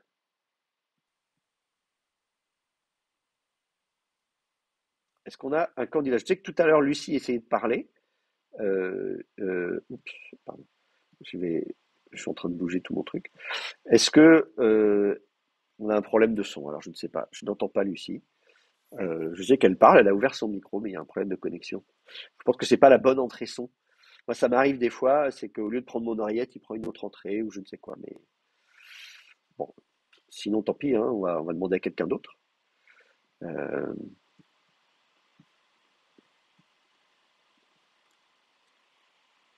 bon, le temps que Lucie résolve ses problèmes audio, est-ce que quelqu'un veut prendre la suite à distance? Beaucoup d'étudiants à Bah, je distance. peux continuer. Oui, Moi, alors, je peux. Je peux. Ah bah, bah, alors Hervé À plutôt, moins non? que Hervé, quelqu'un. non, mais Hervé Hervé, n'a pas ben, très encore bien, parlé, très on va bien. laisser Hervé. ok. Alors, on était à Mirail. Ah non, ça, c'est bon. Ça, on l'a dit, on était mis bien avis. Oui, oui. Vaiesimeni, Roé, Letsono, Omochel, Big D Otav, Yadi. Bon, je sais pas, je vais peut-être m'arrêter là hein, Oui, oui, pour c'est ça, l'instant. exactement, oui, oui. Ah, attendez, parce Voilà. qu'en plus, j'essaie d'écrire en même temps. Hop, hop, hop, hop, hop.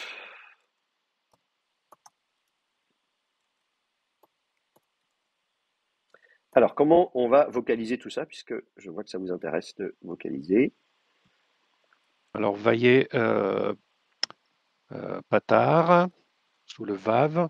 Oui, Ensuite, Da- euh, Dagesh ou pas, peut-être pas, je sais pas, parce qu'il y a un schwa. je vais. Vayessi, donc c'est un sin Si, avec un rirek. Tsere, avec un accent. Vayessimeni a toujours un rirek. oui. Roé, alors Roé, c'est un holam avec tsere. Ensuite, Letsono, oui, Shva, pardon, Holem et Holem. Je vais. Problème, problème. Ou Moshel, ou bah, c'est un shuruk. Ensuite, Holam, c'est un shin et un tsere. Oui, d'accord. Euh, ensuite, sous le bet, rirek, shva, rirek. Je crois que j'ai mis un dagesh dans le yod. Ensuite, un olam et Oui, un kamatz. Kalatz. Voilà. En traduction, ça donne, voilà. Et il me mit faisant paître son petit bétail et ayant charge et surveillant de ses petits, des petits animaux, quoi. Oui, oui, oui. Euh, très bien.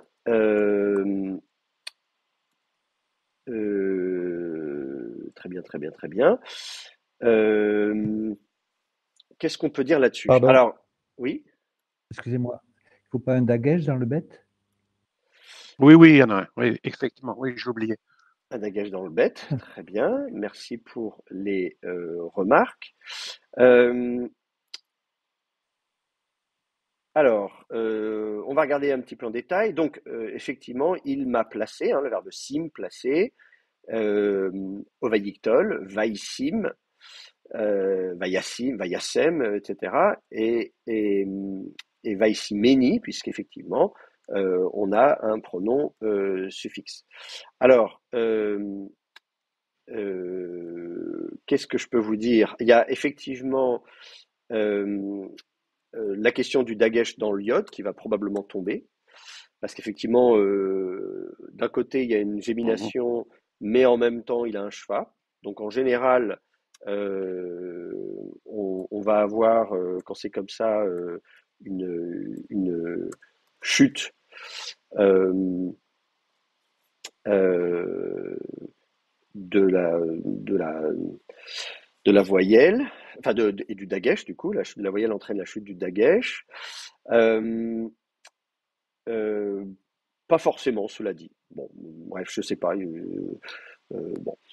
Euh, mais quand même, disons, surtout avec le iode, disons, c'est plus fréquent avec le iode parce qu'en plus le iode ayant tendance c'est une semi-consonne, hein, donc on va avoir tendance à le prononcer comme une diphtongue, vaille, vaille-siménie.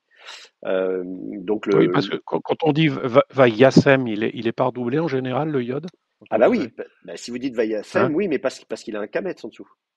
Oui, oui, Vaïasem. d'accord. Ouais, et en Mmh. plus, il est Ah oui, c'est accenté. vrai, oui. Ah, il va Yassem. Mmh, bien sûr. Donc en plus, c'est un verbe concave. Donc comme c'est un verbe concave, là, il va y avoir et qu'on est au vaïctol, hein, c'est une forme, c'est ce qu'on appelle Mmh. l'inaccompli court que vous avez aussi au justif. Ça veut dire qu'effectivement, à ce moment-là, vous allez avoir une voyelle plus courte. Et donc, au lieu d'avoir yakum, vous aurez vayakom. Au lieu d'avoir yassim, vous aurez vayassem, avec un déplacement du timbre. Là, évidemment, la question ne se pose plus puisque le timbre s'est déplacé, enfin l'accent s'est déplacé sur la Mmh. voyelle de liaison avant le pronom suffixe. Le pronom suffixe va faire déplacer l'accent, va ici méni, et donc voilà, donc la voyelle va tomber sous le iode. On va avoir un schwa, vaï siméni, et donc comme je vous dis en plus comme c'est une semi-consonne, en général le dagesh va tomber. Bon, si vous mettez un dagesh, c'est pas très grave, hein. Donc il me plaça alors. Vous notez que vous avez un vaïktol. Vous, ça vous surprend pas parce que vous êtes habitué en hébreu biblique, mais sachez malgré tout que le vaïktol va avoir tendance à disparaître en hébreu. À l'époque de ces textes, de premier siècle de notre ère, hein, ce manuscrit date du premier siècle, euh, je ne suis pas convaincu que dans la langue hébraïque parlée à l'époque, par les quelques personnes qui le parlaient encore, hein, ce n'était pas une langue très parlée, mais quand même un petit peu, je suis pas sûr qu'on utilise encore le vaïktol. En tout cas, la plupart des textes qui sont composés à cette époque-là, je parle je parle là comment dire, des vraies compositions littéraires, hein. Là, c'est un manuscrit, je parle pas des manuscrits, n'utilisent plus le vaïktol, ou peu. Alors, ils peuvent le faire quand même parce ils savent ce que c'est, etc. Mais c'est de moins en moins utilisé. Vous voyez, c'est un peu comme le phénomène qu'on a vu tout à l'heure, au lieu d'avoir me'echai, on met minachai. Et ça va complètement disparaître en hébreu rabbinique. Donc, quand vous êtes à l'époque Pardon. des rabbins, ça n'existe plus. Donc, je signale malgré tout Pardon. que là, ici, Excusez-moi. Pardon? Oui, non, je voulais dire, si c'est un manuscrit, ça ne veut pas dire que ce soit le manuscrit original. Peut-être c'est quelqu'un qui recopie quelque Oui, chose qui existait déjà, Mmh. qui est donc antérieur. c'est ce que je suis en train de dire. C'est voilà. Ah, pardon, Oui, si vous me laissez finir ma phrase, je vais le dire. pardon, Voilà. pardon.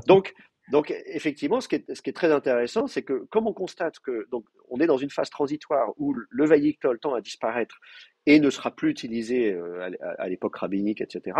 Le fait qu'il apparaisse ici dans ce manuscrit du premier siècle de notre ère est un indicateur que on est en train de copier une œuvre littéraire qui est plus ancienne que ça. Et donc, qu'on peut faire évoluer en certains sens. Là, par exemple, pour l'orthographe, entre Mehechai et Minachai, ça ne mange pas de pain. Donc, on peut comme ça modifier le texte. Euh, on va avoir des phénomènes où, effectivement, dans certains manuscrits, on va carrément remplacer des vaïktols par des catals. Voilà, donc, voilà, parce que nous, on ne veut plus des vaïktols. Là, on ne l'a pas fait. Probablement aussi parce qu'il y a des questions métriques, forcément, de syllabes, de choses comme ça, etc. Donc, on ne touche pas à ça. Et puis, quand même, les gens qui savent lire ces œuvres littéraires à l'époque savent ce que c'est qu'un vaïktol. Mais en tout cas, voilà, notez bien que la présence d'un vaïktol ici dans un manuscrit du premier siècle de notre ère suppose soit que l'auteur euh, adopte volontairement un style un peu archaïsant. Je vais faire des vaïktols comme on en faisait. C'est comme si moi, aujourd'hui, je m'exprimais comme on s'exprime au 19e siècle. Je peux le faire. Des nœuds points, voilà, ne craignez point. Bon, voilà, tout le monde sait ce que ça veut dire. On l'utilise plus aujourd'hui, mais si je veux faire semblant, je peux. Ou bien, effectivement, c'est tout simplement un manuscrit d'une œuvre littéraire antérieure. D'ailleurs, j'ai lu la liste des psaumes qui étaient dessus, c'est un rouleau qui est assez long. On a plein de psaumes et on sait qu'on a des psaumes qui sont évidemment et qui ont été écrits des siècles et des siècles auparavant. Donc ça va poser la question de l'époque de la composition de ce psaume. Le psaume 151, qui l'a écrit, quand, à quelle époque. Alors c'est pas le but du cours aujourd'hui, hein. Nous pour l'instant on découvre le texte en hébreu, mais voyez ce genre d'élément est à prendre en considération si à un moment donné vous dites tiens j'aimerais bien me pencher sur la rédaction de ce psaume. Alors je vois qu'il y avait une question sur pourquoi on a un cheval sous le yod et pas le kamet, parce que l'accent s'est déplacé. Donc l'accent est sur la voyelle de liaison avant le ni, donc l'adjonction d'un pronom suffixe va faire déplacer l'accent, et du coup le kamet va va être en situation antéprétonique. Or, une voyelle ouverte antéprétonique va avoir tendance à tomber en hébreu. Hein. C'est pour ça que vous dites davar et dvarim. Davar, une chose, dvarim, des choses. Voilà. Bon. Gadol, gdolim, etc., etc. Vous faites tomber l'antéprétonique. Donc, c'est pour ça que le kametz va tomber. Donc, voilà, vaïsi meni. Ensuite, roé.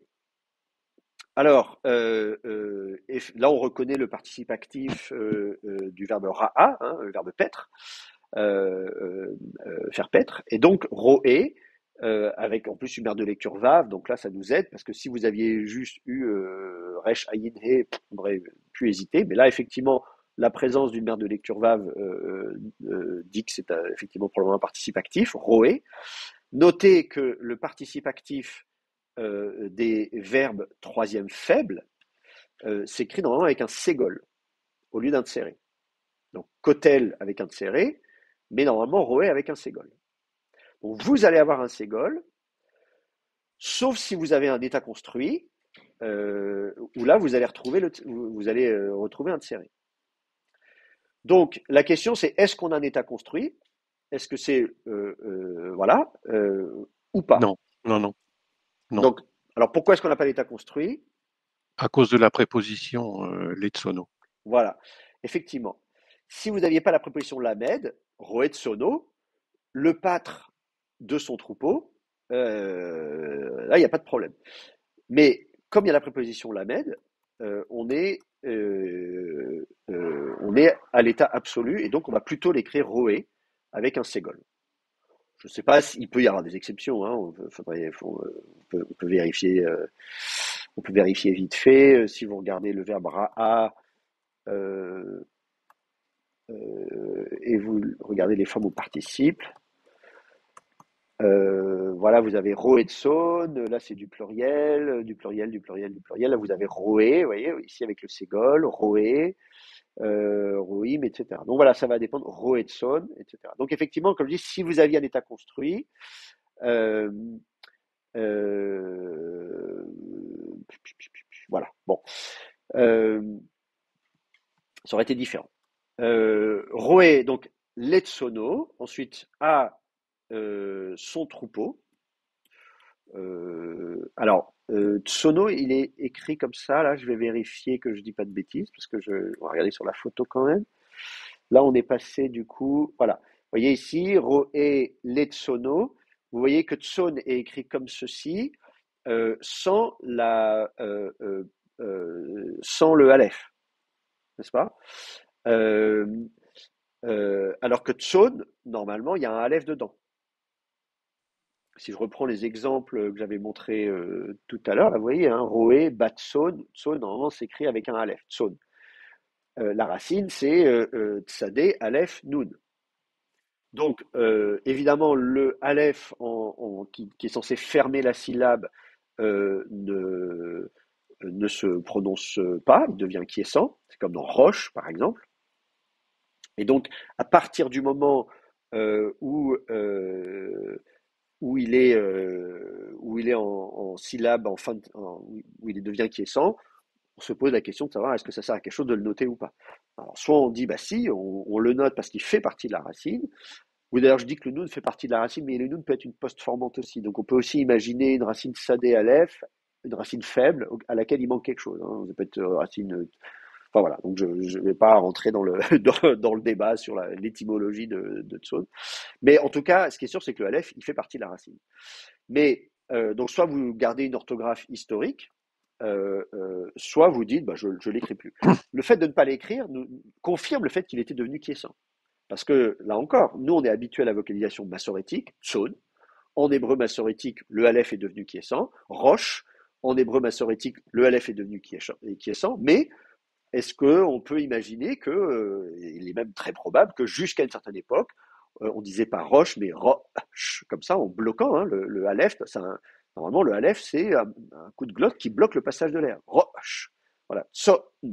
Voilà. Donc pour roche, vous avez un allon dans c'est ra. Voilà. Rash. Et d'ailleurs, vous pouvez même avoir une petite voyelle entre les deux. Pensez, je sais pas, à l'arabe, raïs, etc. Vous l'avez, un petit i, etc. Bon. Donc, le aleph, vous pouvez le prononcer, hein. Même en fin de syllabe, si vous voulez, vous pouvez bloquer le passage de l'air, vous pouvez le prononcer. Donc, on peut se demander, mais jusqu'à quelle époque le aleph était-il prononcé et à partir de quand est-ce qu'on le prononce plus? J'ai pas de réponse absolue à cette question. En revanche, le fait que là, on ait un manuscrit dans lequel le Aleph n'est pas noté, nous montre que pour ce manuscrit-là, en tout cas le copiste ou la source, le modèle qu'il a copié, ou j'en sais rien, en tout cas dans un certain nombre de... Et je ne dis pas que c'était le cas de tous les juifs de l'époque, etc., mais on peut dire en tout cas que l'amuissement du Aleph est déjà attesté grâce à ce manuscrit et d'autres manuscrits de Qumran d'ailleurs.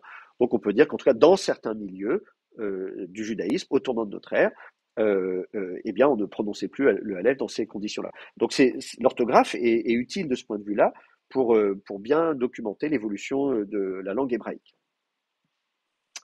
Voilà ce que je peux vous dire pour ça.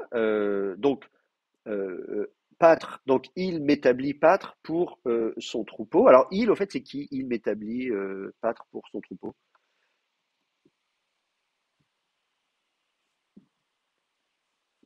On ne dit pas de qui il s'agit. Quel est C'est son l'antécédent? père. C'est son père. Son père, C'est oui, c'est son ça. père. Donc, effectivement, le mot qui précède, c'est Avi. Hein, Tseir Bibni Avi. Donc, on se dit, bah oui, j'étais le plus jeune des fils de mon père. Il m'a placé pâtre sur son troupeau, berger de son troupeau. Sauf qu'évidemment, on sait très bien que David va devenir le berger du troupeau divin.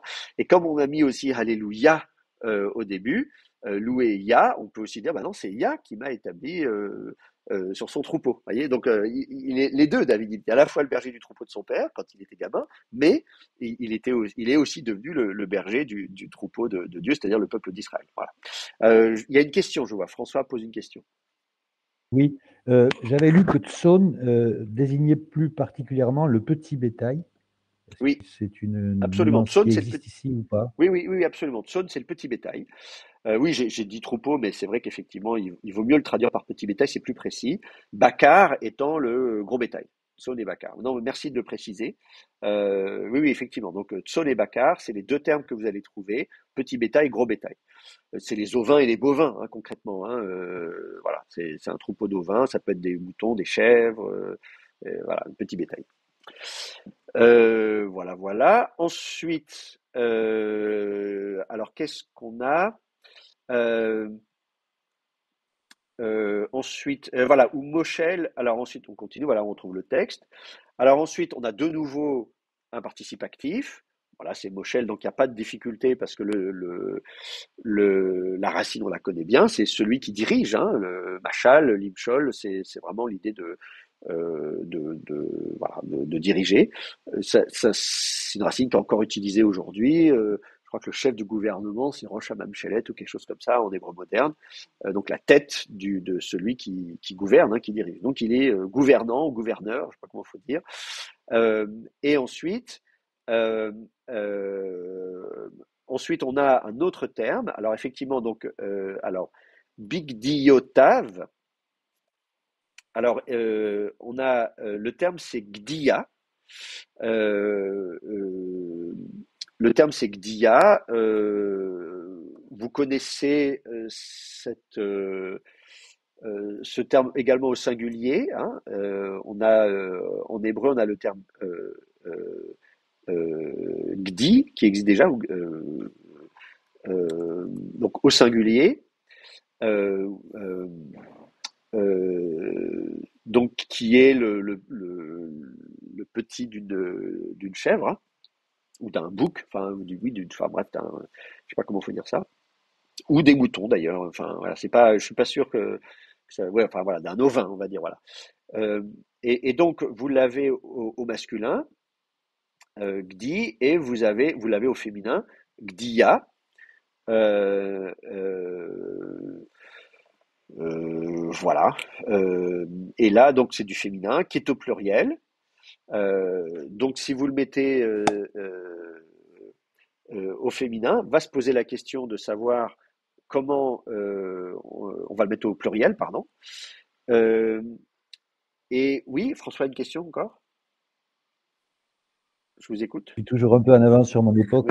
Oui. Je- J'ai trouvé une référence dans le Cantique des Cantiques à 1,8 où il est au pluriel avec un suffixe ra, mais il est vocalisé patar à la fin, iota. Il est vocalisé Patard. Oui, alors on y vient. J'en suis pas encore au suffixe. D'accord, Euh, d'accord. Et alors, pardon, aussi, oui. il me semblait avoir lu, parce que c'est dans mes notes, mais j'ai fait ça il y a déjà un petit moment, qu'au féminin, singulier, il n'était pas attesté. Alors c'est possible qu'il soit pas attesté au féminin singulier, parce que c'est un terme rare, hein, à vrai dire. On va regarder dans le dictionnaire. Écoutez, voilà. Si vous regardez le Köhler-Baumgartner, voilà, on va vous dire voilà Gdiya, forme féminine de Gdi, etc., etc. Et on vous dit, il est attesté dans Cantique des Cantiques 1.8. Et la croix, dans Köhler-Baumgartner, vous dit, on a listé toutes les occurrences, hein. Donc c'est bien, ça sert aussi de Oui, au concordance. pluriel. Et Au donc, pluriel, effectivement, c'était au singulier que je voulais dire. la seule, bah, j'y viens. Donc, Oui, donc il est dans Cantique des Cantiques 1.8. Et donc, si on regarde l'occurrence de Cantique des Cantiques 1.8, on a Gdiotaïr. Donc effectivement, la seule occurrence, il se trouve qu'elle est au pluriel. Donc ça arrive, hein, si vous voulez, surtout quand vous avez des mots qui arrivent, il y a très peu d'occurrences, vous pouvez pas les avoir à toutes les formes. Donc ça, c'est vraiment pas surprenant. Ça n'est absolument pas surprenant. Si vous prenez un dictionnaire qui s'intéresse plus globalement à l'hébreu ancien et pas simplement à l'hébreu biblique, euh, vous allez avoir Gdiya, alors pour lui il renvoie à Gdi, bon très bien. Il a mis ça là, voilà, Gdi. Qu'est-ce qu'il nous dit? Voilà, Gdi, Gdiim, etc., etc., Gdaye, etc., etc. Bon. Là, qu'est-ce qu'on nous dit? On nous dit qu'à Qumran on a ça, bah, c'est notre verset, hein, pas notre verset, pardon, notre phrase qui nous intéresse ici. Bon, voilà. Bon, voilà. Donc il a pas de, voilà. Euh, bon, très bien. On n'a pas beaucoup d'autres occurrences de ce terme. C'est de toute façon un terme assez rare, évidemment. Euh, et voilà. Alors après, oui, on peut aussi regarder, puisqu'on en était là, on peut aussi en profiter pour regarder du côté de Qumran. Je vais regarder d'autres occurrences, par exemple. Mais comme c'est un terme effectivement rare, on va chercher. Ah, j'ai mal écrit. Voilà. Bah, c'est pareil. Il n'y a qu'une seule occurrence. C'est notre occurrence à Qumran. Donc, vous voyez, c'est un terme qui est rare et on l'a encore au pluriel. Bon, voilà. Bon, voilà. C'est donc un terme rare, manifestement. Ensuite, ma foi, qu'est-ce qu'on peut dire d'autre? Ah oui, la question du suffixe. Donc, c'est les petits. Je sais pas comment faut traduire ça en français. Voilà, les petits de. Je sais pas comment la tome d'ailleurs traduit. Tout à l'heure, on avait regardé les chevrettes, apparemment. On pouvait traduire par chevrette si vous voulez. Non, ça c'est la Noabib second, traduit par chevrette, Aniel aussi. et On la trouve tome Aniel aussi. biquette. Voilà, donc traduisez ça par biquette, chevrette, ce que vous voulez. Biquette, c'est sympa. Voilà, donc les biquettes. Voilà. Ensuite, pour ce qui est du pronom suffixe, là, on se retrouve dans un cas, le sempiternel cas euh, du suffixe troisième masculin singulier derrière un nom au pluriel, qui s'écrit yod-vav, et que les massorètes vocalisent avec un kamet. Donc là, Hervé a bien vocalisé, puisque c'est le paradigme. Hein. Vous regardez dans votre Bible, vous verrez dans votre grammaire préférée, on vous dit, c'est comme ça, évidemment, qu'il faut vocaliser le pronom suffixe. Si vous avez mes paradigmes, j'explique, il me semble, hein, dans mes paradigmes, effectivement, que c'est une forme hybride. Attendez, où est-ce que j'ai ça là? Si je vous ressors les paradigmes hébreux, voilà. Derrière un nom pluriel, voilà, vous avez sous, sous-sav. Alors j'ai pas mis de note, mais j'ai mis ou sous-sehu. Bon, j'ai pas mis de note, j'ai pas de discussion. Ah non, ça c'est mes paradigmes araméens peut-être. Bon, ou je sais pas. Bon, bref, tant pis. J'en discute pas dans mes paradigmes, mais non, bon, j'aurais pu vous faire une petite. En fait, concrètement, évidemment, on a une forme primitive qui est une forme longue, hein, yod he vav. Enfin, vous avez le hu, donc ça, vous connaissez le pronom indépendant hu, troisième masculin singulier, qui pouvait même être plus long en proto-sémitique, hein, huwa, quelque chose comme ça. Vous avez ça en arabe, hein, huwa, qu'on va contracter en hu, enfin abrégé, disons, en hu. Et puis vous allez avoir un pluriel pluriel construit avec aïe qui va se contracter en et quand vous avez les sous-c, les chevaux de, voilà, les chevaux de sous-saï qui vont se contracter en sous-c. Donc vous avez quelque chose comme sous-saï-hu. Donc vous avez une forme, voilà, il faut partir dans l'idée. Si je l'écris là dans un coin, vous avez donc une forme aï-hu, quelque chose comme ça. Qui va donc pouvoir soit, vous pouvez imaginer une contraction du type le I va se contracter en E, donc ça va faire E-hu, quelque chose comme ça, et ça vous l'avez. Ah oui, attendez, vous voyez pas ce que j'écris. Voilà. Donc soit de I-hu, vous allez passer en E-hu, ou bien où vous allez avoir au contraire le He qui va tomber. Donc vous allez avoir une forme I, et donc là, une sorte de triphtongue, et là, le iode va tomber. Et donc, vous allez avoir une forme AW. Et là, c'est pareil, quand vous avez Ehu, c'est pareil, vous pouvez aussi soit garder cette forme longue, ou vous pouvez encore contracter en faisant tomber le He à nouveau, et ça peut vous faire sous Sew, sous Sev. Donc, les deux existent, justement, dans les inscriptions. Si on regarde les ostracas, typiquement, vous allez avoir tantôt des ostracas où vous avez cette forme-là, donc vous avez simplement un vav, comme pronom suffixe du pluriel. Alors on se dit, ah mince, si j'ai juste un vav, je vais penser que c'est derrière un nom singulier, sous so, et pas sous sève. Sauf que, rappelez-vous que en paléo-hébreu, justement, le pronom suffixe troisième masculin singulier s'écrit avec un he et pas avec un vav. Donc voilà. Donc justement, de ce point de vue-là, on n'a pas trop de confusion. Donc soit vous avez ça, ou bien effectivement, vous avez et donc là vous pouvez même l'écrire yod vav si vous voulez, pardon. Donc là sous sève, vous pouvez l'écrire yod vav, le yod indiquant soit que la diphtongue s'est maintenue, soit qu'elle s'est contractée, ou bien effectivement vous pouvez supposer la chute de la diphtongue dans une forme AO, quelque chose comme ça. Là, vous mettez juste un vav. Donc ça, comme je disais, voilà, vous pouvez soit mettre juste un vav, soit yod vav. Alors évidemment, si vous mettez yod vav, c'est ça qu'il faut lire normalement. Or là, on est dans une situation hybride où d'un côté, on vous met yod vav. Le yod devrait donc être une aire de lecture pour un et on devrait avoir une finale ev qui devrait être vocalisée comme ça, avec un tséré. Mais ça n'est pas la tradition des massorètes. Donc c'est l'exemple classique de ce qu'on appelle le kérékétiv, hein, vous avez appris ça, c'est-à-dire les massorètes héritent d'un texte consonantique qui s'écrit yod vav, ça veut dire que les gens qui avaient copié le texte, ils prononçaient ev, Mais eux, dans leur tradition à eux, ont prononcé Av. Et donc, ils ont vocalisé comme eux prononcent, même si le texte consonantique ne correspond pas à leur prononciation à eux.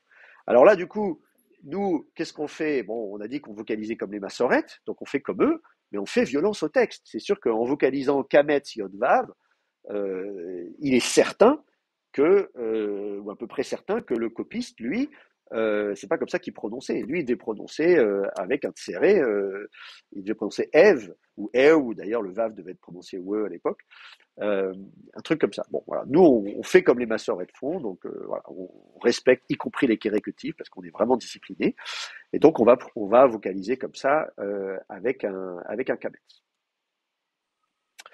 Voilà. Alors, ensuite, je vois des questions. Lucie, pourquoi le Vav est vocalisé Shuruk et non Shva devant Moshel? Pourquoi le Vav est vocalisé Shuruk? Ah oui, alors, parce que peut-être quelqu'un a la réponse. Moi, je veux bien donner la réponse, mais Ouais, c'est les oui, boumaf. c'est les boumaf. C'est les Voilà. boumaf. Alors, effectivement, Hervé a raison, on est devant une boumaf. Alors, les boumaf, vous savez ce que c'est que les boumaf, hein, c'est un acronyme, Bet, Vav, Mem, P. Ces 4 consonnes sont des bilabiales. D'accord? Elles s'articulent avec les 2 lèvres. Be, we, me, peu. Voilà, si vous forcez un peu le trait là, comme quand vous mettez du rouge à lèvres, voilà, ça vous fait une bilabiale. Et donc, le Vav est lui-même une bilabiale. We. Comme je vous disais, à l'époque, nous on prononce ve, c'est-à-dire une labiodentale, avec la lèvre sur les dents, ve, mais c'était pas le cas, ve. C'était une bilabiale, we. Et donc, je suis déjà en position bilabiale, we. Derrière, je vais prononcer une autre bilabiale. Là, en l'occurrence, c'est un même, voilà, me, ou me. Donc, normalement, je suis censé faire ça, we. Et n'oubliez pas que le schwa, c'est j'ai fait tomber la voyelle. Hein. Si j'avais un A, je dirais wa, me, il n'y a pas de problème, j'ai une voyelle entre les deux. Mais si précisément je fais tomber la voyelle, ou me, bon bah entre ou me, voilà. Donc c'est ça qui se passe en fait. Donc c'est pour ça que la conjonction Vav, quand elle est devant une bilabiale, qu'elle devrait avoir un schwa, et qu'elle est devant une bilabiale, eh bien on va la vocaliser ou. Après, est-ce que c'était juste prononcé comme une voyelle ou comme un ou? Voilà. Mais je veux dire, pour dire enfin, faut vraiment le faire. On voit très bien. De toute façon, l'habitude, c'est de parler vite et de faire tomber les choses. Donc, on imagine très bien l'évolution qui aboutit au fait qu'on dit voilà, ou Moshel. Et puis ensuite, autre question de Lucie. Pourquoi le bête devant les chèvres est vocalisé Chirik et non et non Shuruk. Alors, pour le coup, il est placé devant un guimel qui n'est pas une boumaf, donc on va pas avoir le même phénomène. En revanche, normalement, le bête, on le vocalise normalement avec un schwa. C'est la règle, comme le lamed ici, les tsod. Donc normalement, le bête, on voudrait. Attendez, mince, je vais réécrire. Donc normalement, le bête, on voudrait lui mettre un schwa. Be. Le problème après, c'est qu'on a un autre schwa. On a vu que c'est comme ça qu'on vocalise gdiya, gdiyot. J'ai pas discuté de la mouillure du iode, donc la gémination du iode ici, gdiya, ça arrive des phénomènes de mouillure quand on a précisément une semi-consonne, le iode en l'occurrence une semi-consonne, donc bon, et qui va avoir facilement tendance à tomber, et souvent au contraire, pour éviter qu'il tombe, on va avoir tendance à le géminer, ce qu'on appelle un phénomène de mouillure, on accentue voilà. Donc ça donne ça. Des mouillures, on en a aussi en français, pas avec les questions du iode, mais par exemple, euh, dans ma famille suisse, n'est-ce pas, au lieu de dire purée, tous les termes qui sont et en français, on dit pas purée, on dit la purée. Il y a IE comme ça, alors que c'est la purée normalement. Nous, en français, on dit purée parce que voilà, on prononce pas le à la fin. Et du coup, dans tous les mots qui se terminent dans certains accents, en tout cas chez moi dans le canton de Vaud, on va dire purée. Donc, c'est des phénomènes, ce qu'on appelle des phénomènes de mouillure. Bon, donc là, on a aussi un phénomène de mouillure. La gémination du iode n'est pas due, je sais pas, c'est pas un PiL ou j'en sais rien. Le PiL, d'abord, ce serait la deuxième radicale, ce serait le dalet, etc. Enfin bref, donc voilà, ne cherchez pas d'autres explications à ce iode que simplement un phénomène phonétique, donc un phénomène de mouillure. Mais toujours est-il qu'à partir du moment où il y a ce phénomène de mouillure, euh, euh, vous ne pouvez pas faire tomber le i qui précède. Donc même si l'accent est ici, dit octave, on ne peut pas faire tomber la voyelle en dessous du dalet. Et donc, si ça n'est pas la voyelle en dessous du dalet qui va tomber, c'est donc le guimel qui va tomber. Voilà. C'est pour ça qu'on a déjà gdia, etc., etc. Donc, à partir du moment où la voyelle sous le guimel est tombée, je vous signale, cela dit, soit dit en passant, que même au singulier, on dit gdi. Normalement, c'est gadi. Il faut dire gadi, mais on a déjà gdi. C'est des phénomènes qui existent en hébreu aussi, où en fait, voilà, on a des termes comme ça. Donc, de toute façon, le guimel, voilà, en général, il est vocalisé. Mais on aurait pu imaginer que le a revienne, hein, qu'on ait gadia ou quelque chose comme ça. Hein. Mais voilà, c'est pas le cas. Donc, le guimel est vocalisé par un schwa. Donc, ça veut dire que le bet aussi va se retrouver dans une situation où on a donc deux chevaux mobiles qui se suivent. Quand on a deux chevaux mobiles qui se suivent, le premier remonte en voyelle pleine, et donc on va donc avoir un chirek, tout simplement. Voilà, je ne sais pas si ça répond à votre question. Et François a une question, je vous écoute. Oui, j'ai une remarque peut-être un peu sarcastique. Je pense que la confusion de Lucie vient du fait que en hébreu moderne et pour la plupart des enseignants d'hébreu, vav et bet fricatif se prononcent pareil. Donc c'est pour ça qu'elle posait cette question, je pense, hein, parce qu'elle entend des vœux à chaque fois. Bon voilà, ça c'est. Moi je pense qu'il faut prononcer we quelles que soient les circonstances. Mais bon, ça c'est un choix personnel. J'ai une question concernant la vocalisation du tav. Qui est avec un met ici. Or, dans l'autre forme attestée qui est le quantique des quantiques à 1,8, où le suffixe est différent, la vocalisation est patard. Comment expliquer cette différence de vocalisation? Ah, pourquoi on a un patard? Alors oui, diotaïr, Voilà, on a un patard ici alors qu'on a un kametz là. Bah alors là, je vous renvoie tout simplement au voilà. paradigme. Hein. Voilà, vous avez Oui, sous alors je l'ai vu, saïr oui, je avec l'ai un vu le patard et paradigme. sous sav Je avec l'ai un, vu, avec un kametz, tout simplement. oui, mais Alors, qu'est-ce qu'il explique? pourquoi on a un kametz ici et un patard ici, un Et un kametz là? Bah, tout patard, oui. simplement parce qu'ici, dans haïr, en fait, vous avez une diphtongue haïr. Et donc le a n'est pas en syllabe ouverte. Alors, il l'est de fait parce que les D'accord. massorètes n'aiment pas les diphtongues. Donc les massorètes, ils notent la diphtongue avec une anaptique. Donc ils gardent l'accent ici. Donc vous avez l'accent et vous avez un chirek sous l'iode. Mais ce chirek est totalement artificiel. C'est-à-dire que c'est comme quand vous dites baït, c'est pas ba et puis ensuite it, c'est baït. En fait, il faudrait Oui, oui, prononcer oui. baït. Mais pour les massorètes, c'est impossible. Enfin, c'est impossible. J'exagère, mais à peine les massorètes n'aiment pas les diphtongues. Donc en général, ce qu'on va avoir, c'est que on va faire un anaptix, voilà, on va mettre un chirek et on va garder l'accent. Donc c'est pour ça que le A reste patard, tout simplement. Voilà. Alors qu'ici, la situation est différente puisque on est, on est en syllabe finale, accentuée, et qui en plus est allongée parce qu'elle résulte de la chute d'iode, etc. Donc vous allez mettre un kamet. Voilà. Donc en fait mais ça c'est donc déjà vous l'avez déjà dans les paradigmes. Donc ça c'est ce que je vous dis là, c'est de toute façon déjà en hébreu maçonnique. Voilà voilà. D'accord. Merci. Bon, eh ben écoutez, je vois que c'est l'heure déjà, hein, on fait pas de pause, donc ça veut dire qu'on s'arrête un peu plus tôt pour faire la pause entre les deux cours. Et moi, je reprends tout de suite, figurez-vous, à 10h30. Donc, on se retrouve tout à l'heure. Hein, le cours n'est pas fini, c'est Oui, des journées oui. un peu marathon pour vous comme pour moi, parce qu'en plus, moi, j'ai cours entre les deux, peut-être vous aussi. Donc, je vous souhaite bonne fin de matinée et oui, pardon, je vous écoute. Est-ce que vous nous parlerez un petit peu de la nature de l'épreuve finale écrite?